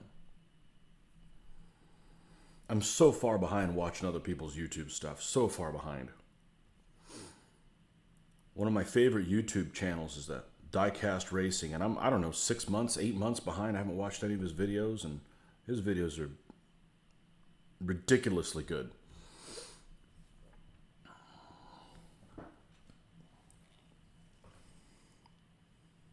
Good accent. Keep on going. You're the best. Well, I don't know about that. How about I'm the best you've seen? I try to get better. Okay, so the accent like that. Okay, so what's the accent? What's the French one? That's the accent in the normal direction? Let's see. Where is it? You posted on that before? Yeah. Because French has the accent that goes in both directions, and I don't know. I did take French in the 8th grade, but I don't remember jack shit. Le plume, that's it, you know. I try to pronounce people's names correctly. I mean, I live in a country where people can't pronounce my name correctly, so I get it. You want your name pronounced correctly. You want your name spelled correctly. I value those things. Unless you're a dickhead, and then, you know, I still probably wouldn't mispronounce your name, but why not pronounce things correctly?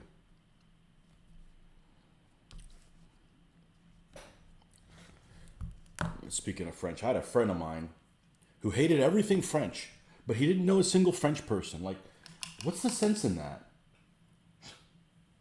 Moron. I have how many French armies do I have? 3? I think I have 3. Maybe it's only 2. I have 2 versions of the Ordonnance, and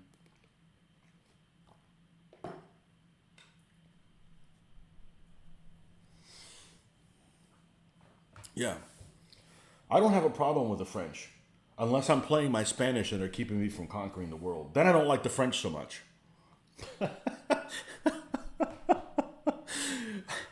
But other than that, I have no problem from people from any country. It's not there's good people everywhere.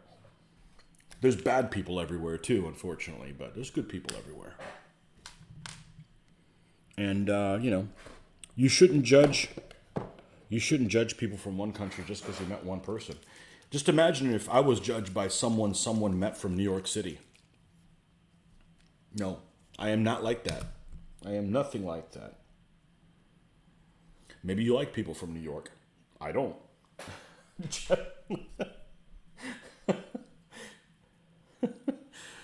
Oh, man.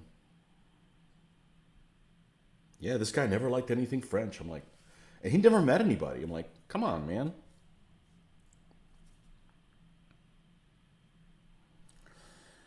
I keep saying I'm going to build a French 100 Years' War army.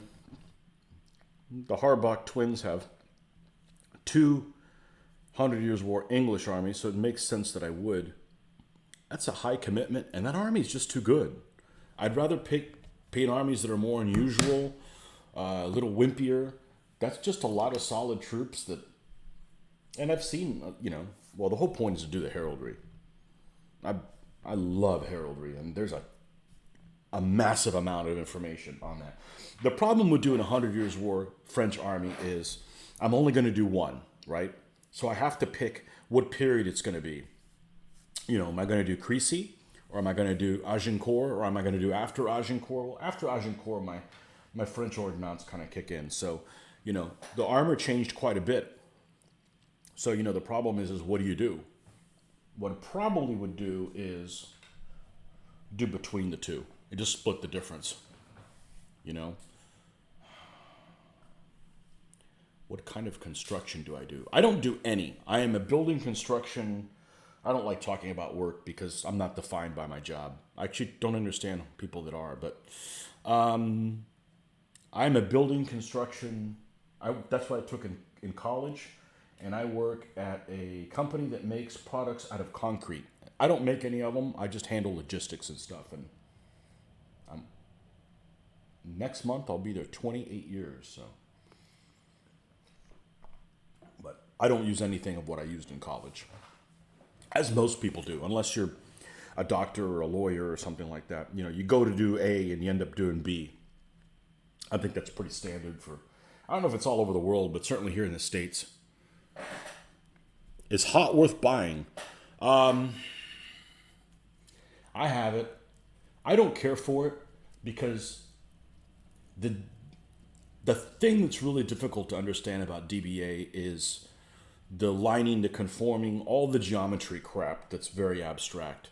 And this is the wrong color. That stuff's really difficult, and it's different in both games. Even when I was doing 2.2, I got it. I don't want to go back to the other game and get it wrong. So my focus is on historical stuff because I don't get a thrill out of like reading fantasy stuff and wanting to play it. I've come close, but I've come close with a series of this one setting.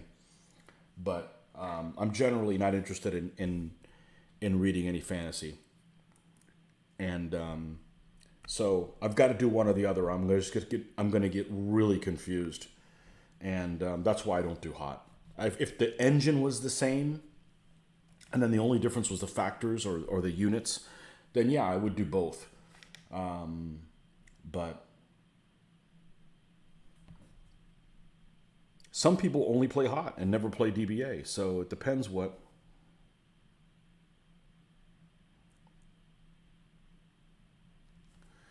you're looking for. I'm going to highlight this glaive a little bit.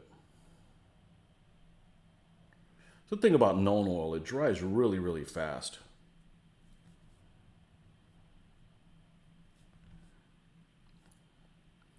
This guy needs boots, and he's done. He's done.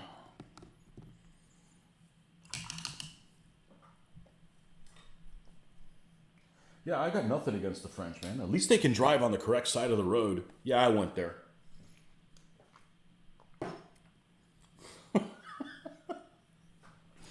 I'm never letting that die. I can't drive on the wrong side of the road like you Brits do. I don't get it. I don't understand why we all just can't drive on the same one. And I'm fine if it was the British one, but you know, sorry, I'm not going to relearn that.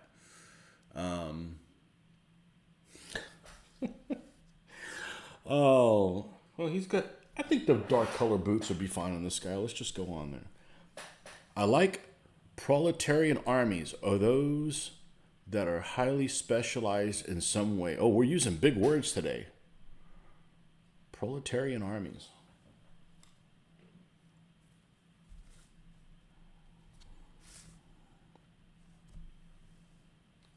Keep talking like that, we'll have to paint some commissars. I like playing World War II Russians. They're a lot of fun. Talk about guys you can have a lot of fun playing. The jokes just write themselves.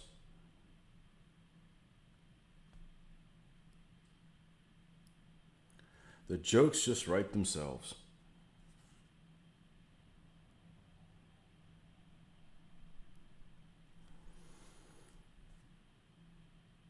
You know, if there was a good set of rules, I know there's several different ones. I think Russian Civil War would probably be a good theme. I think that would be pretty interesting. Cat Roger, welcome. You always played 28mm, even in DBA. Yeah, you gotta pay whatever you're used to. You know, I never did any 28mm anything, so it's not in my DNA to do that. It just would take too long. You know, I mentioned before, many years ago, I didn't like 28 because it just didn't have figure variety. I think that those days are over. I think they make lots of cool stuff in 28s. Just, I'd have to supply both armies. And I'm not in love with it, you know. And I don't have time to supply both armies. I like to spend 6 months on something and then never paint, you know. That kind of stuff, again, you can move on to painting something completely different. Okay. This fellow is done. I think he's a proletariat. Boy, it's big words for a Saturday.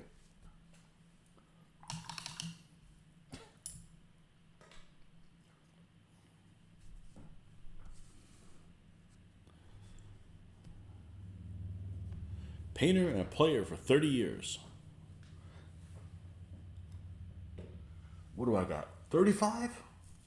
I guess 35. We'll call 15. I'm sure I painted things before I was 15, but...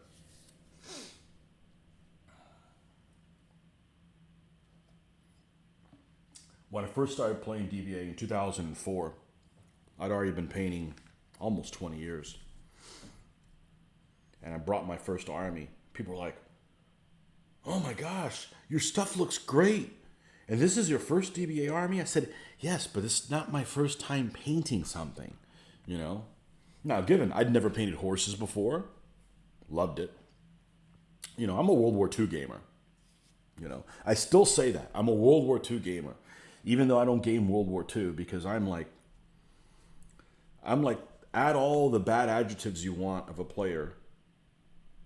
And by bad adjectives, I mean, you know, a tread head, rivet counter, extremely detail-oriented to the point where almost can't enjoy playing any of my games because they just take forever to finish. But that's what I want out of World War II, or I'm not going to play World War II. So, I'm still a World War II gamer, you know. I hadn't painted this much red, you know. I'd never painted figures in red before, you know. Just added my name, Cat Roger, to Facebook. Keep getting called Roger. It's Paul.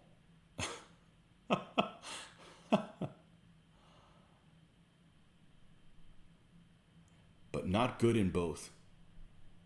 I think it's, well, you know, the most important thing is to have a good attitude. Because you could be the best player in the world, you could be the best painter in the world, but if you're a dickhead, nobody's going to want to play with you. You know, that's the reality of it. Then if I have to choose between the other ones, I'd rather be a good painter than a player, because there's always dice, you know, and, you know, if you guys have seen my battles, I don't put a tremendous amount of effort into trying to beat my opponent. I don't care. I mean, I play against people that I like, so if they win, I don't want to lose every game, but I don't mind losing to any of the people that I play with. They're nice folks. That's why I play with them. You know? And if, my life was on the line, maybe I'd take the game a little bit more serious. But, it is just a game, and my life isn't on the line, fortunately. So, I don't mind losing to any of the people that you play with. That's how you know you're playing with the right people. If you're playing a game, it's like, man, I don't want to lose. I don't want to lose to that guy. And I have played against people that it's like, man, I don't want to lose to that dude. Not often, and there's only 2 people that I can think of right off the bat would fall into that category. I'm sure there's more, but only 2 that I can think of right off the bat. Generally, I don't mind losing anybody. It's just a game. It's a conversation, and it's a social aspect, and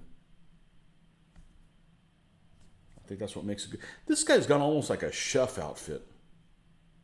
He's got like a double-breasted type thing going on. Let's paint his ass like a chef. F it. And he looks blonde, so he'll make him blonde too. Let's break all the rules for these guys.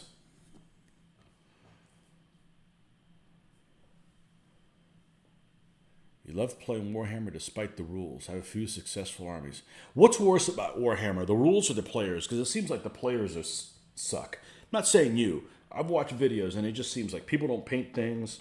A lot of it is just like crybaby. I mean, obviously there's just what I've seen. It just doesn't appeal to me. You enjoy your battles, mate. It's a good laugh sometimes. It almost always is. And I don't know if this makes sense to you, but if you watched enough of my battles, so many cool things, unexpected things happen that is a crime not to share that with the rest of the world. Because the odds of certain things happening are so minuscule, and yet they continue to happen, that it's just amazing. It really is. It's really amazing. And it's a shame. I don't want to play if I'm not being filmed, because we may have the coolest, most interesting situation arise and nobody got to see it other than us. And that's just sad. So, let's get, I know we had brown here. Let's get white, or as I like to call it, white. Big H there in the middle of it. I don't know where I picked that up, but I guess that's my thing. And let's do the base color, which is going to look slightly pinkish because this brown has some red properties in it, even though it doesn't look like it does. And we're going to paint, oh man, we painted part of his boot. Well, that sucks because we're just going to have to paint over it. And it just wasted my time. Oh, this guy's got 2 shirts on. Well, he's going to wear the one that's easy to get dirty on the outside because he's a dumbass like that.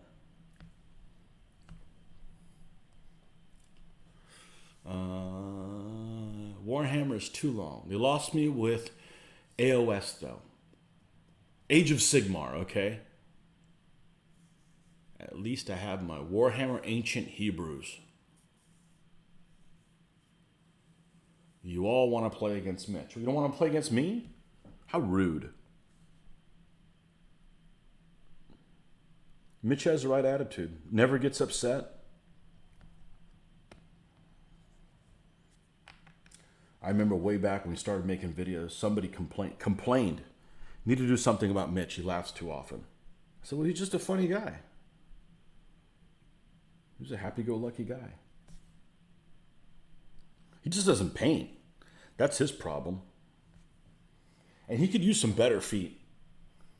Other than that, he's just fine. Transform all my Warhammer Ancients battles into DBA armies. Which company made the impaled figures you're using? Thinking of them for evil Assyrian buggers camp. I don't remember, but I did an unboxing video. So if you look in my, if you look back like 8 months on my feed, you'll see them. If you give me a second, I'll think of who they are. Or maybe I won't. They're off of Etsy. And I did a video, an unboxing. Check it out. They're on there. I try to do unboxings on all my stuff because it's fun. It's another video. Maybe somebody else will enjoy it. Those videos are real easy to do. They're generally not very long. They don't take a long time to upload. I don't remember what the name of the company is. I'm sorry. But they're off of Etsy. I'm pretty sure. Anyways, I did a video. Check it out. Where as I did them, and it's the same people I think that do the Pope's this thing.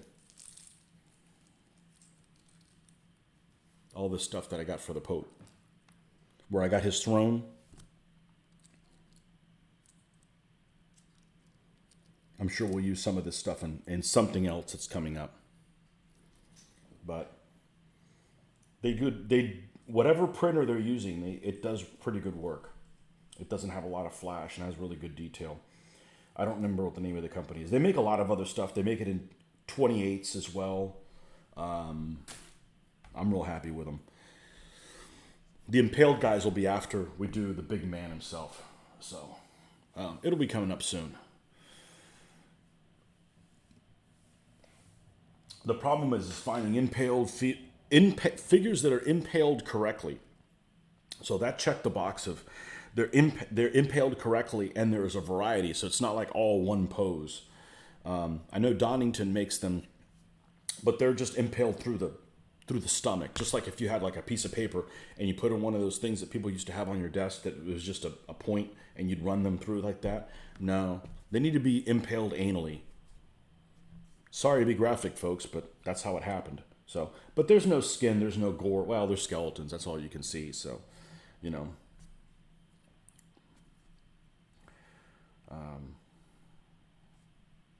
That's how they are.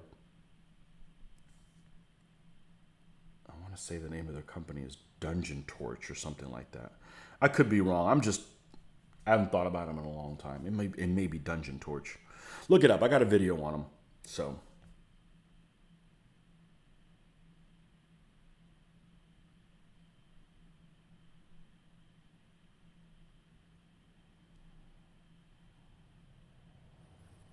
They will be coming up soon.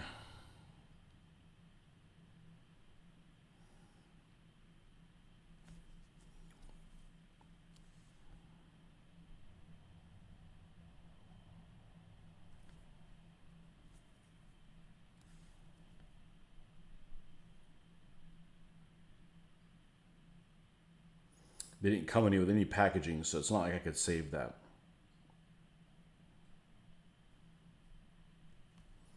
And they make lots of other cool stuff.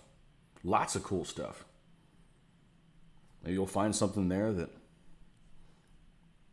you really could use. But it's rather, the shipping is kind of expensive on the stuff. What you buy really is okay. Just the shipping is almost like, I want to say like $10 for no matter what you have, which, you know, I don't really blame them.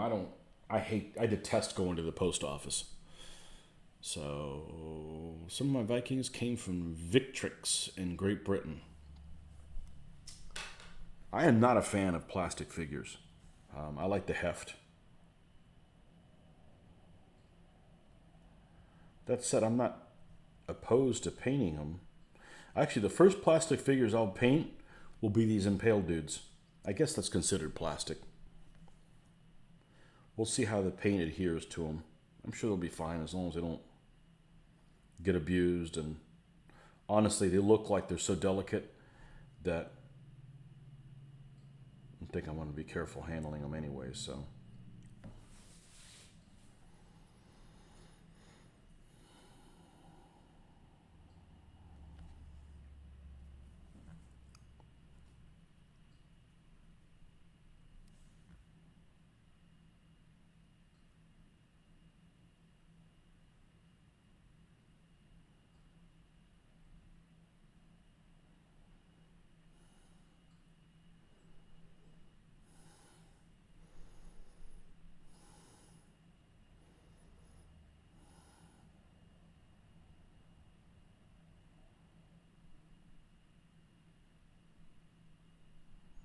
There's a little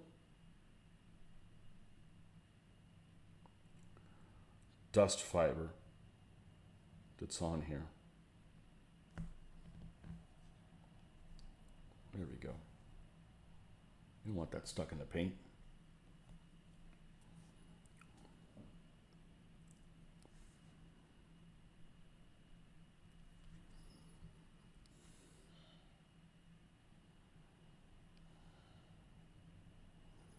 Four more of these guys to paint, and then these guys are done.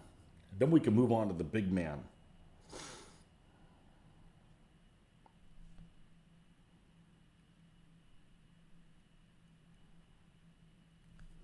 I think by the time I'm done with the big man, the other troops will come in. You take almost exactly a week, other than that one time I ordered from Essex and it sat at Heathrow for almost 2 weeks. It was right at the beginning of the pandemic. They were paid for, they were shipped out, they were sitting on the runway. Might have been in a warehouse, but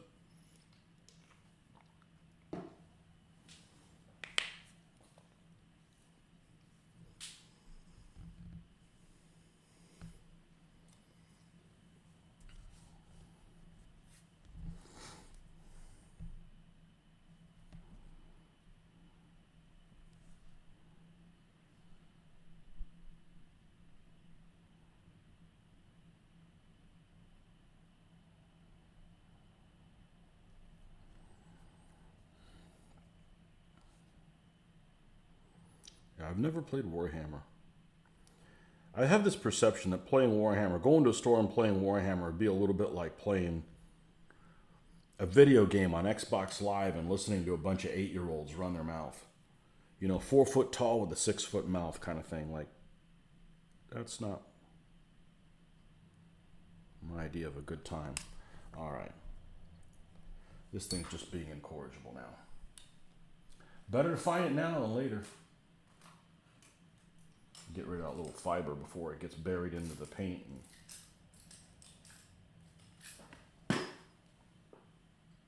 See if this can do it.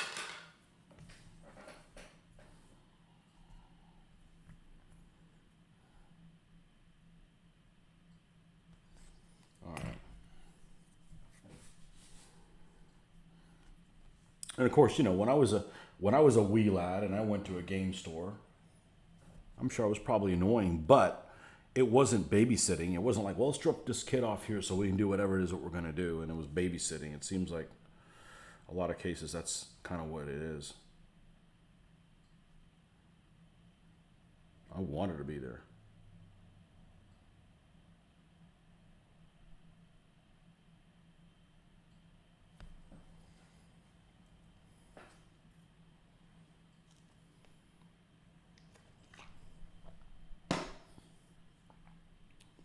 Two hours. Somehow I thought I'd been on here longer.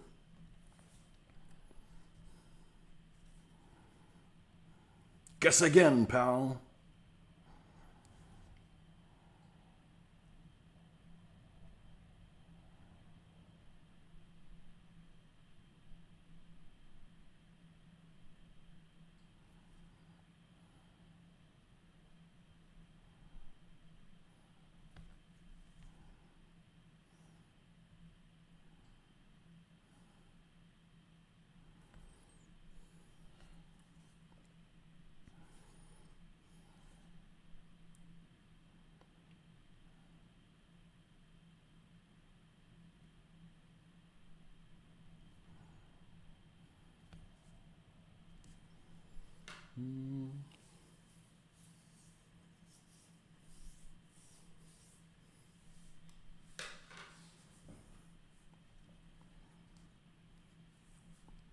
Another one of my favorite sculptors. He's also dead. Was a French sculptor named Alain Toulaire. Understand, cast his own figures, lived in the south of France, and was very hard to get his products. But somehow one of our vendors at one of our shows had some figures, and I picked them up from him. And I've got some figures of those to use for my feudal Spanish, and my Koreans are built with them, but unfortunately my Koreans are for 2.2. I need to convert them. I think I got enough extra figures to be able to do the 3.0 conversion for my Koreans, but like his stuff. I think it was just a one-man band, though. And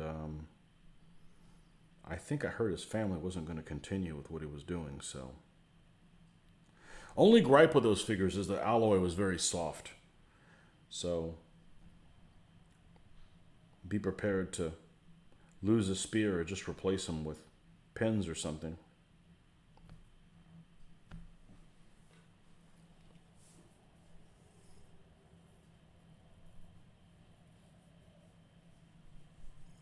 Trash talking is part of the fun. Well, it depends how it's done. We certainly do our share of it, but if I play any online video games, which I don't do that much anymore, I don't listen to anybody on them. I don't want to listen to the know-it-all that doesn't know anything. I remember playing an online game a long time ago, and there was some kid, and he wasn't being rude, but he was just repeating, I gotta find my mittens, I gotta find my mittens, I gotta find my mittens, just over and over the entire time. That's all he did. He didn't cuss or anything. It was just like, man, this guy needs some medication that doesn't involve me.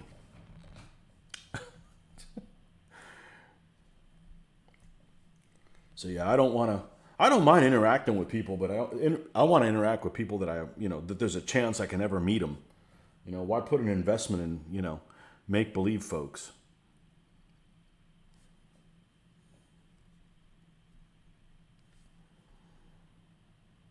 Yeah, I like the trash talk. In case you guys couldn't tell. But not like that.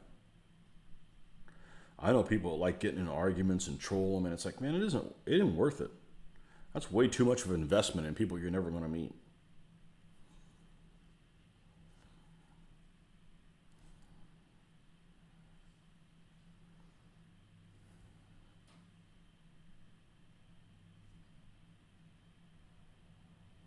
Keyboard commandos. You know what they're called?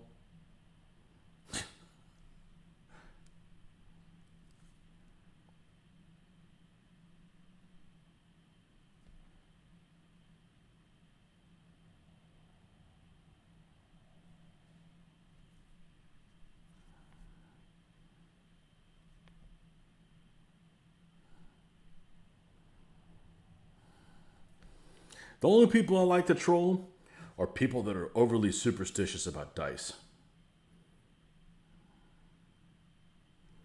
I love to troll them. They spook so easy. You have some Israelites by Venexia. Don't think they're made anymore. I want to say somebody has their molds.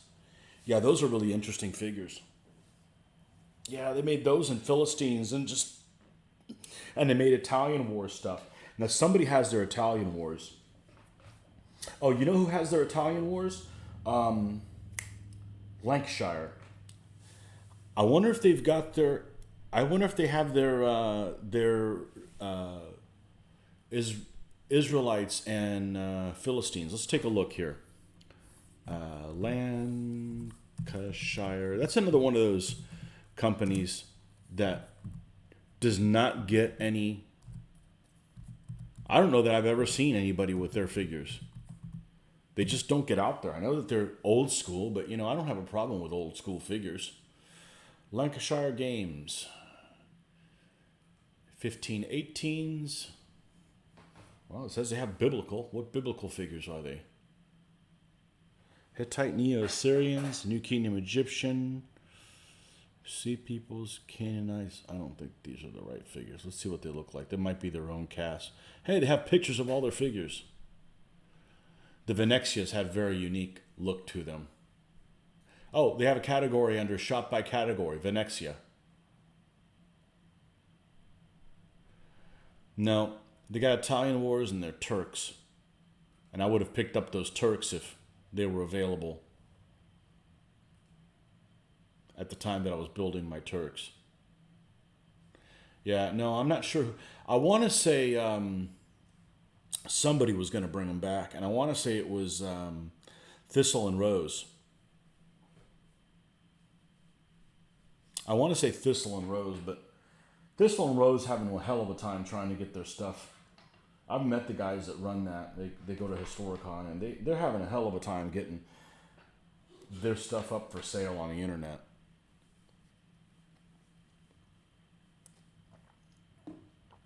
I mean, I'm an idiot, and I've made almost 500 videos. You would think that if they want to sell these figures, they could at least put a listing of them or something like that on there. But I want to say they have their molds. I could be wrong. I don't think they do. I use Lancashire all the time, different casts. Yeah, you never see them. You never see them. And I don't care if figure manufacturers are old or not in vogue, or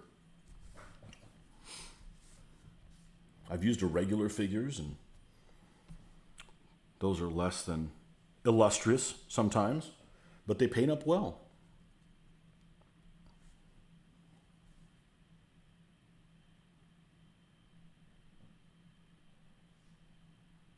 And I like figure variety.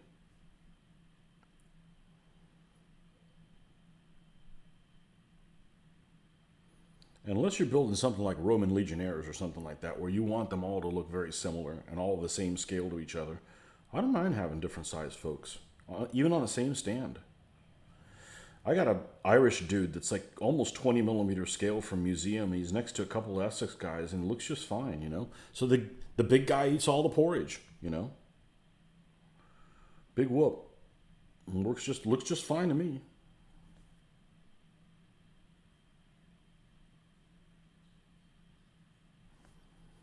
All right, let's.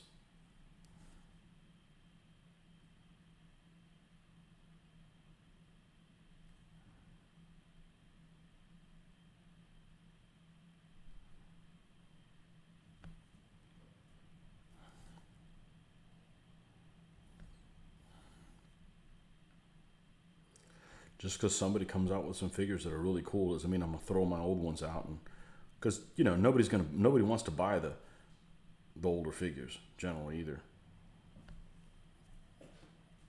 You know, they want the latest and the greatest. And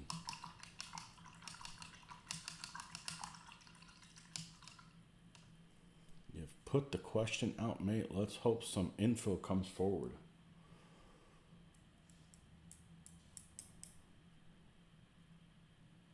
Rest in peace, Grenadier miniatures. I don't know that I ever had any Grenadier miniatures. They did like D&D stuff, didn't they?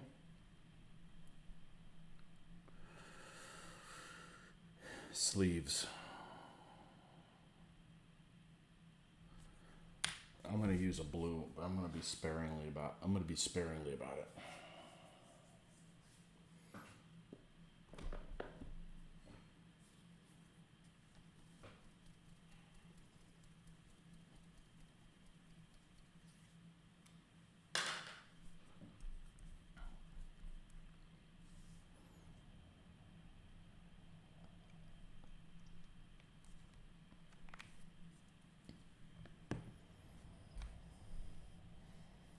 Man, I gotta use a little boys' room. You'd think with all this tea I'm having. Go figure. I'll be right back, folks.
Okay, we're back. Let's see what we've got here.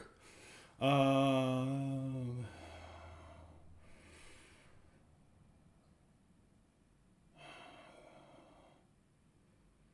Miniatures made everything. I made an order for... Did they make stuff in 15s? I made an order for Falcon Miniatures years ago and got bumped. No figures, no refund. Really?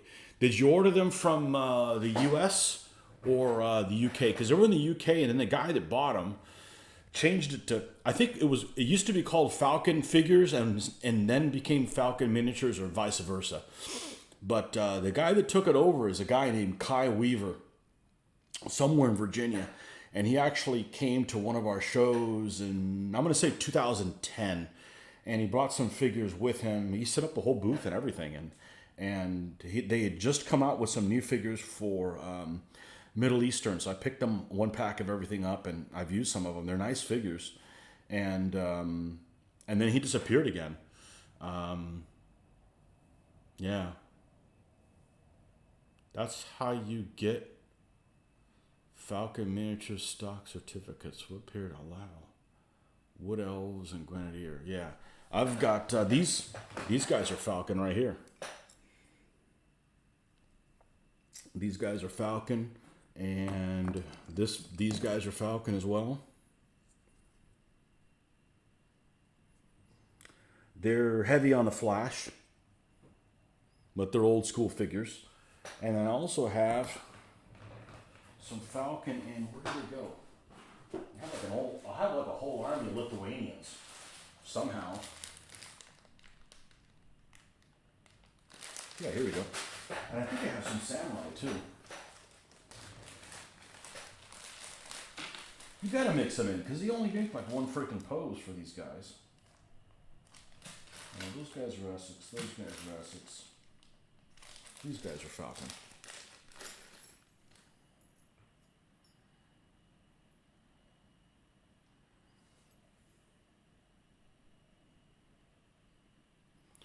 They're far from the best figures, but they'll paint up just fine. I actually like the style of the horse it's done in. I don't have any of the foot bowmen, so I think I'm going to have to order some if I ever decide to do a Lithuanian army. The foot bowmen made by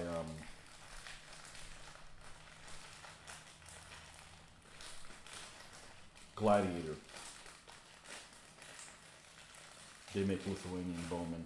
But there's only like 3 different poses, and there's a crap ton of Lithuanian bowmen, so I'm sure I'll have to mix something else in if I decide to go that route. It just seems so wrong to have light horse that dismount as fast bow. It just seems like abusive. It just feels dirty.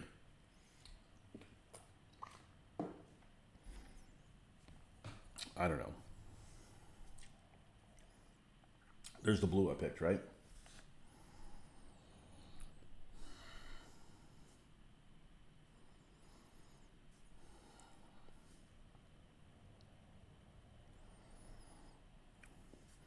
Part of me wants me to roll into doing a later Polish army, but man, I got to mix it up a little bit. I got to go to somewhere different and then come back.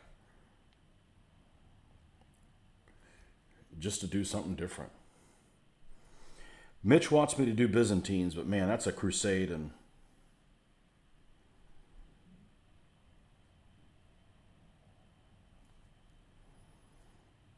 in a long time.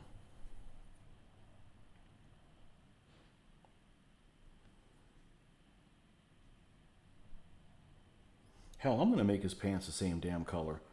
Could be wearing some kind of a medieval unitard or something. Now, there's so little of the pants showing.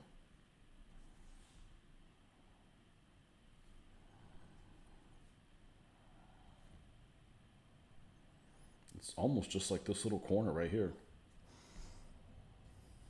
We need to go to something a little bit more minuscule here. What do we got? There's a UK order disappeared my figs and money. Well, Well, I know they sold to this Kai guy, and then the Kai guy was having family issues. I don't know if it was just him or something with his dad, or I'm friends with him on Facebook, but he never doesn't ever post or anything. And this has been going on. It seems like at least 10 years. So we may not see those figures ever again, but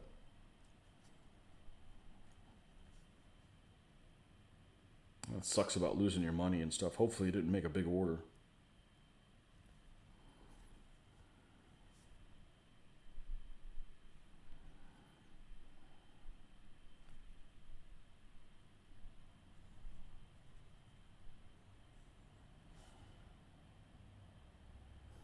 They made some interesting figures. They made some figures for Native Americans, Native Central Americans that were really interesting. I want to say they made like Tarascans or something like that with really interesting headdresses and that kind of stuff. So some real creative stuff that's kind of unique to them.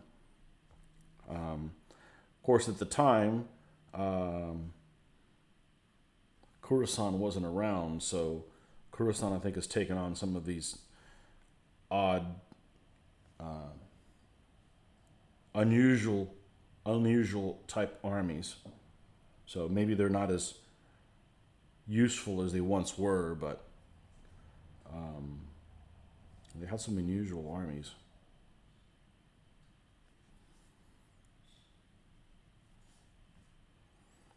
Just about everybody's stuff is useful. There's a few exceptions. I've got some conquistadors from Naismith, and their horses are, I've never seen a more useless horse than theirs. They look like freaking llamas. They have the long-necked, what do you call that guy? Snuffleupagus looking thing. Just a weird freaking creature.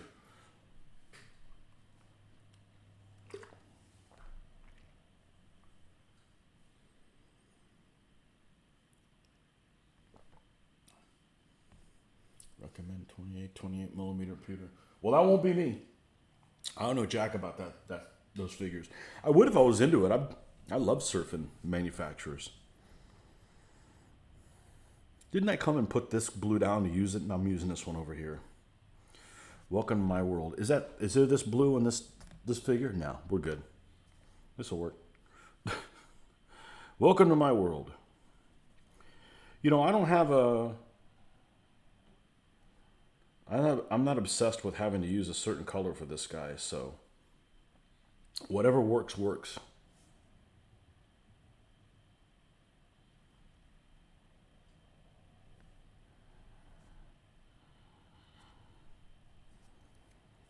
And we're probably going to stop after this figure's done. Take a little bit of a break, so I'm not hunched over so often, although this isn't very uncomfortable, but still.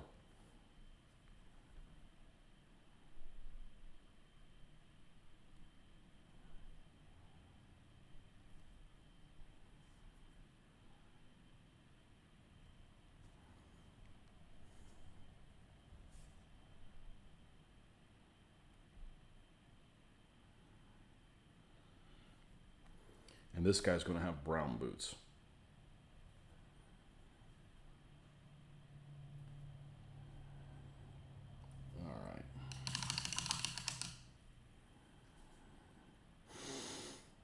Time for a facial.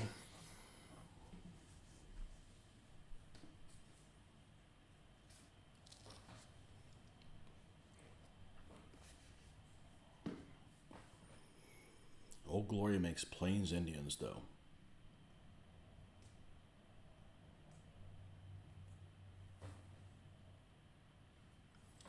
Yeah, there's different things that interest different people, I said, I really would not want to play American Civil War. I also wouldn't want to play Cowboys and Indians, but I didn't grow up watching Cowboys and Indians. So it's not something that really interests me. And I don't know how they are in 28 millimeter. I did play a 28 millimeter game that was a Western that was really cool. I don't remember what the set of the rules are, but I was talking about yesterday this one gentleman that puts on games, the guy who's the assistant principal, Used to be an assistant principal that put on games for his kids. He puts games on at our shows in Orlando, and anything he pretty much touches is gold. He does his research and makes it a lot of fun. And he did this big. Oh, this was almost 20 years ago, but he had this big table that was probably 10 by 24.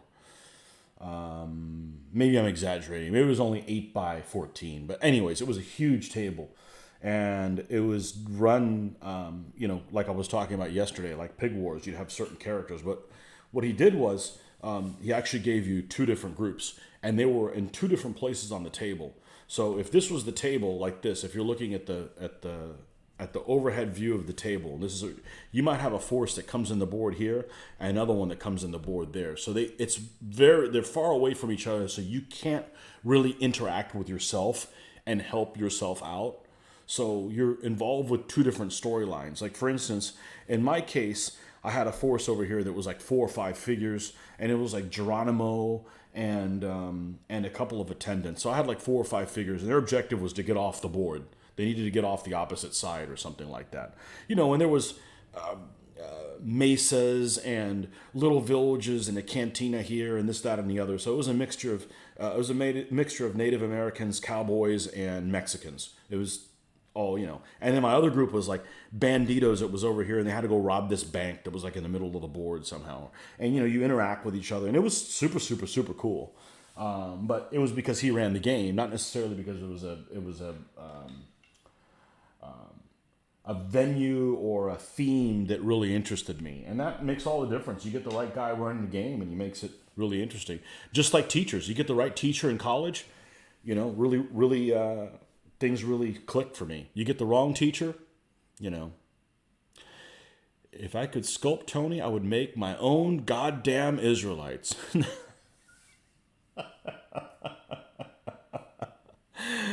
Oh, yeah. Don Harding has a Israelite army, early Hebrew army or whatever, and I love playing them because the guy that painted them for him. Now they're historical because they've got Star David type motifs and stuff on their shields and stuff like that. But I love playing them. They're a lot of fun, and they're a wimpy army. I enjoy playing those. Yeah. I've got a Hebrew-ish army that's on my to-do list. I don't know if I'll get around to doing them because it involves buying all new figures, but I am looking forward to doing it if I ever get a wild hair up my ass. So.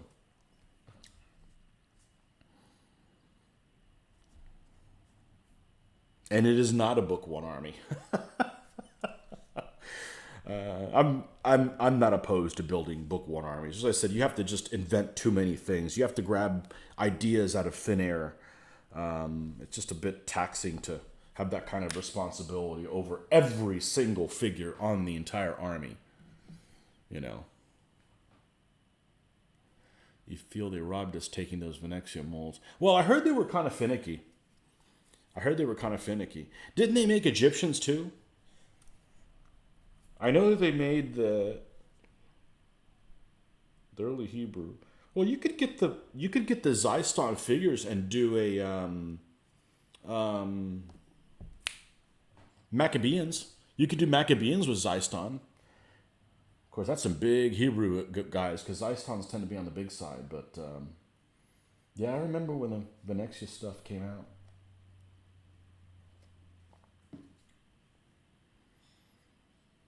That was the later Hebrew list because they even had chariots and stuff for King David stuff. And oh, there you go. They had chariots as well. And you know how I like chariots. Yeah, they're cool.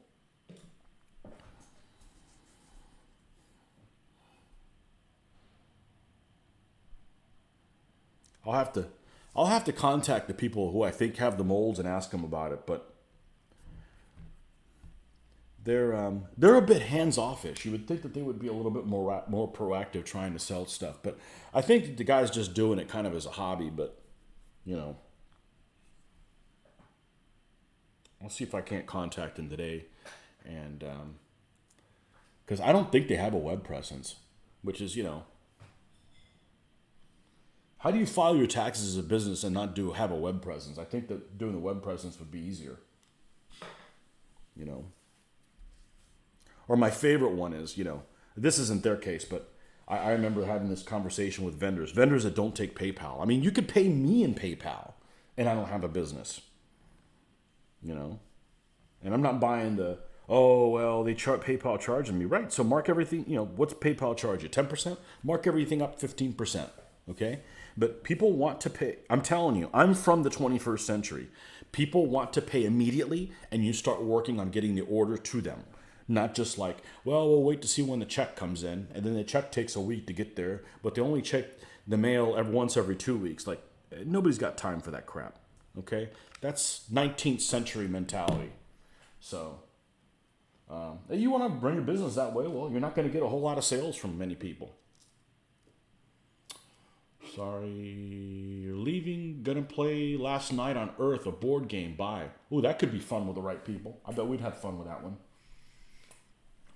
Scott doesn't like zombie games, though, I think. Well, Mitch and I would have fun playing that game.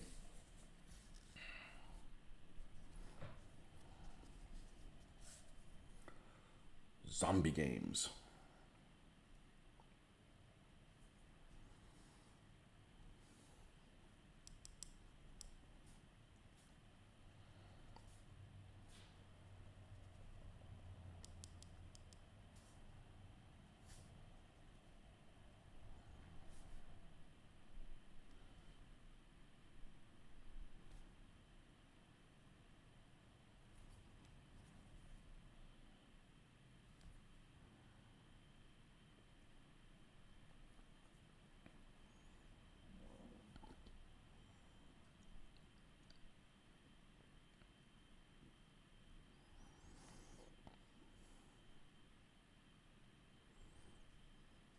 Yeah, we'll come back when that goop is done. I'm thinking. If not, we'll be back in the morning. I got a few things I got to knock out today that do not involve being online.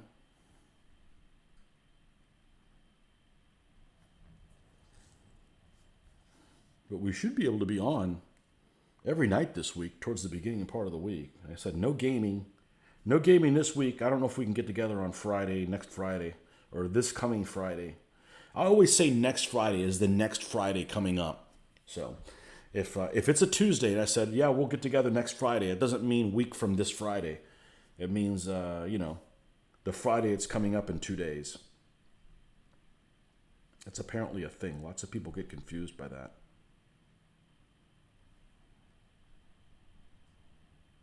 It's always the next Friday coming up for me. Hell, I don't know. Maybe I'm the only one that uses it that way. Well, next week. I don't talk about the week after the next one coming up. It's the next one that's coming up.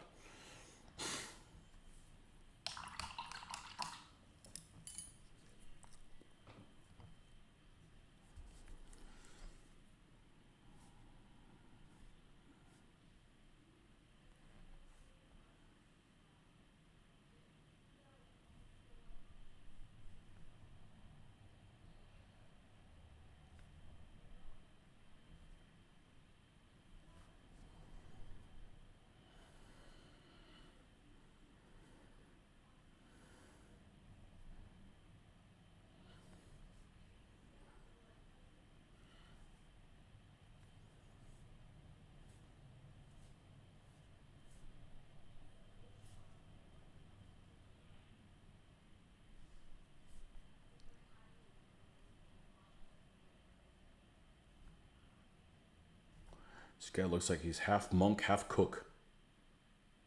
The cooking monk.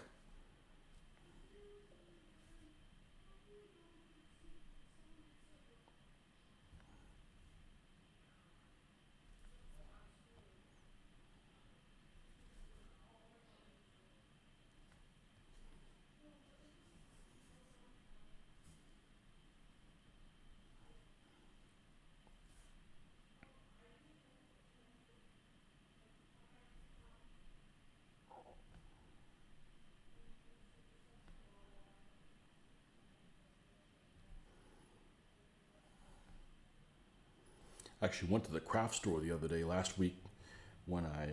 see, last week, it's the week we just had, the last one we had.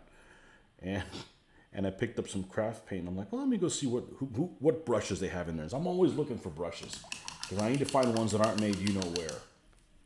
That I don't buy them in you-know-what store, and they aren't made in you-know-what country. And they actually had some from India that I'm all for buying, but they were a bit expensive, and they weren't very good. Worse than that, they didn't look like they were very good tips on them, so I'll have to keep looking. Or they probably make brushes in India that are good, just not those that they happen to have there in the store.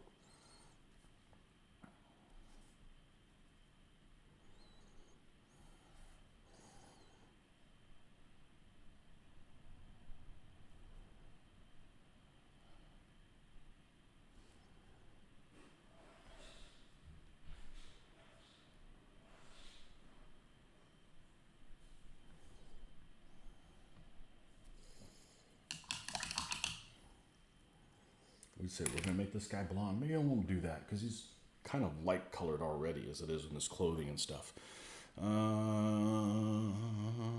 The film David with Richard Gere has a good representation of Philistines and Israelites in it. Really, I never heard of it. Not a fan of Richard Gere. It's a beady eyes. Biblical skin and leather, little bronze. Of course, I could just look up on a Google image search of it. You know.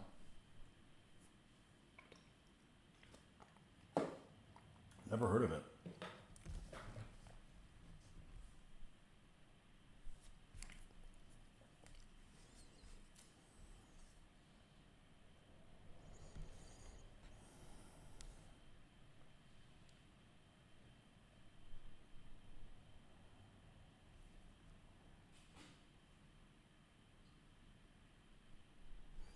Never heard of it. Then I'm not much of a movie watcher anyways.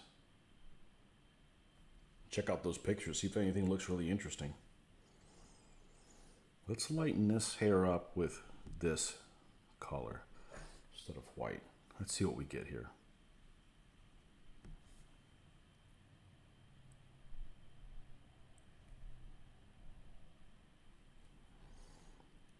Let's see what we get.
Is he a cook or is he a monk? I don't know.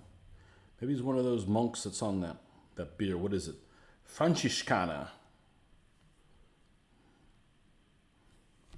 Bring me some beer. Bring me some beer, boy.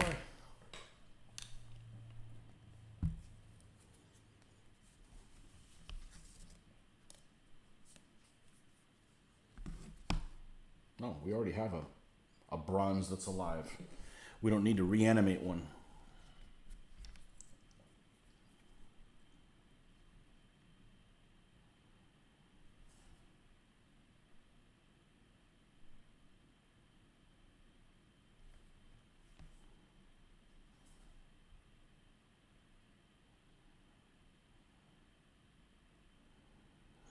I like making swords really, really shiny. But we're still going to use... that one's two. Should be able to just jump right into this.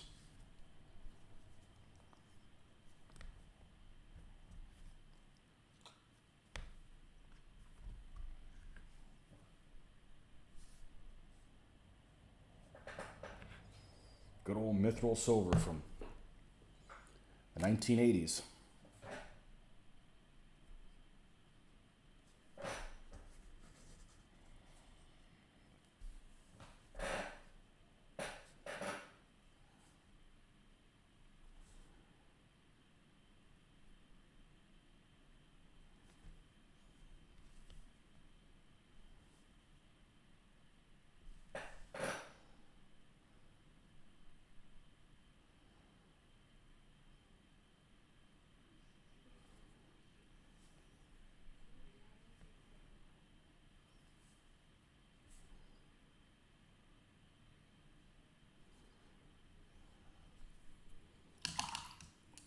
A tiny little bit of the handle showing.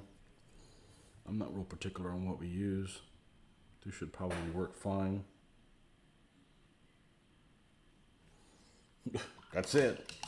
And what color are we gonna do for this guy? Looks like he's got some kind of a buckle or something, so.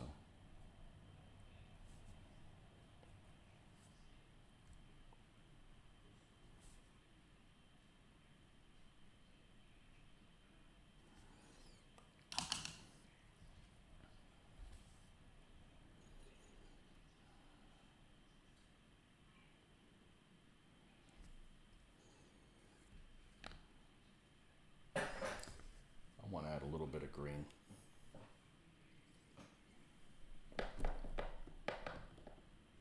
Maybe it's a fantasy gamer in me, but I like anachronistic amounts of shiny stuff and bright colors on my minis. Hey, you can paint them however you want. They're your minis.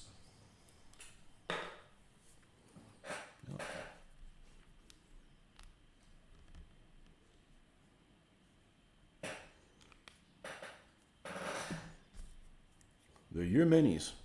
As long as you are happy with them, that's all that should matter. There's lots of stuff I see I don't like. I don't need to comment on them. Like, I don't like your stuff. You're an idiot for painting them that way. Yeah, that kind of negativity doesn't have any part in the hobby as far as I'm concerned.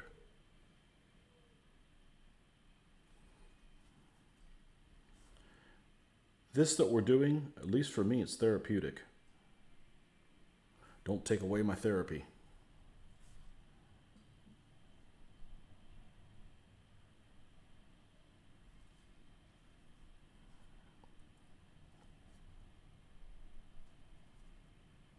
Now, when I said I was going to do this in green, it's not going to be really bright on purpose.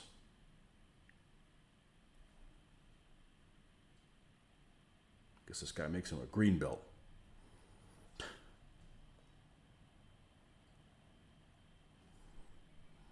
Okay, now at this point, I'm going to start adding white.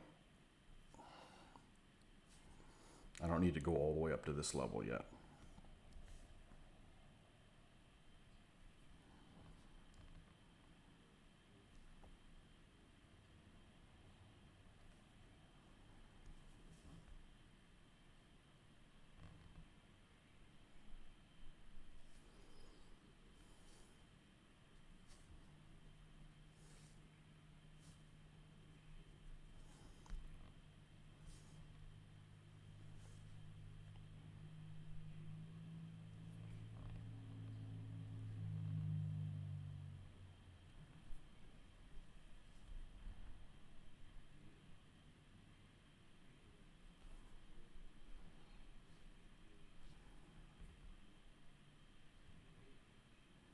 It looks similar to the blue, but not quite.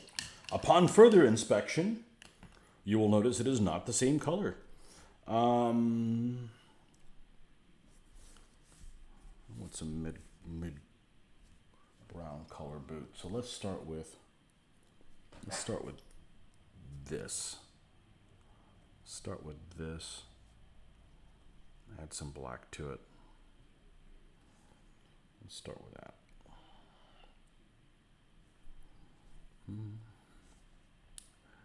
Yeah, these guys that don't have all of this equipment paint up a lot faster.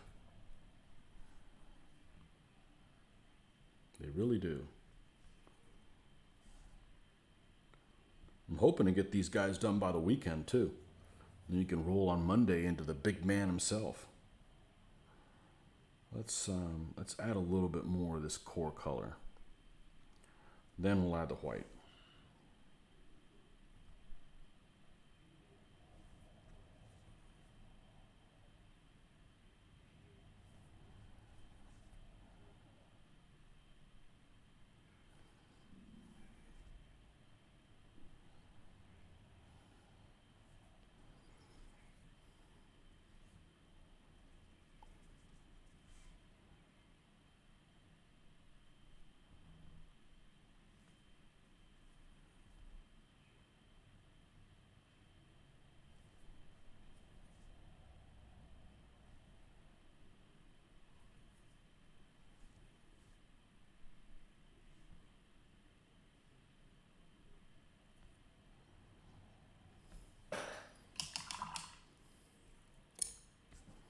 Okay.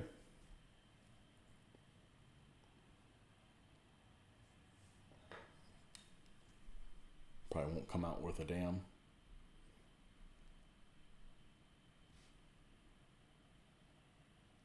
Now they come out in pictures. They don't come out worth a damn on this video, so.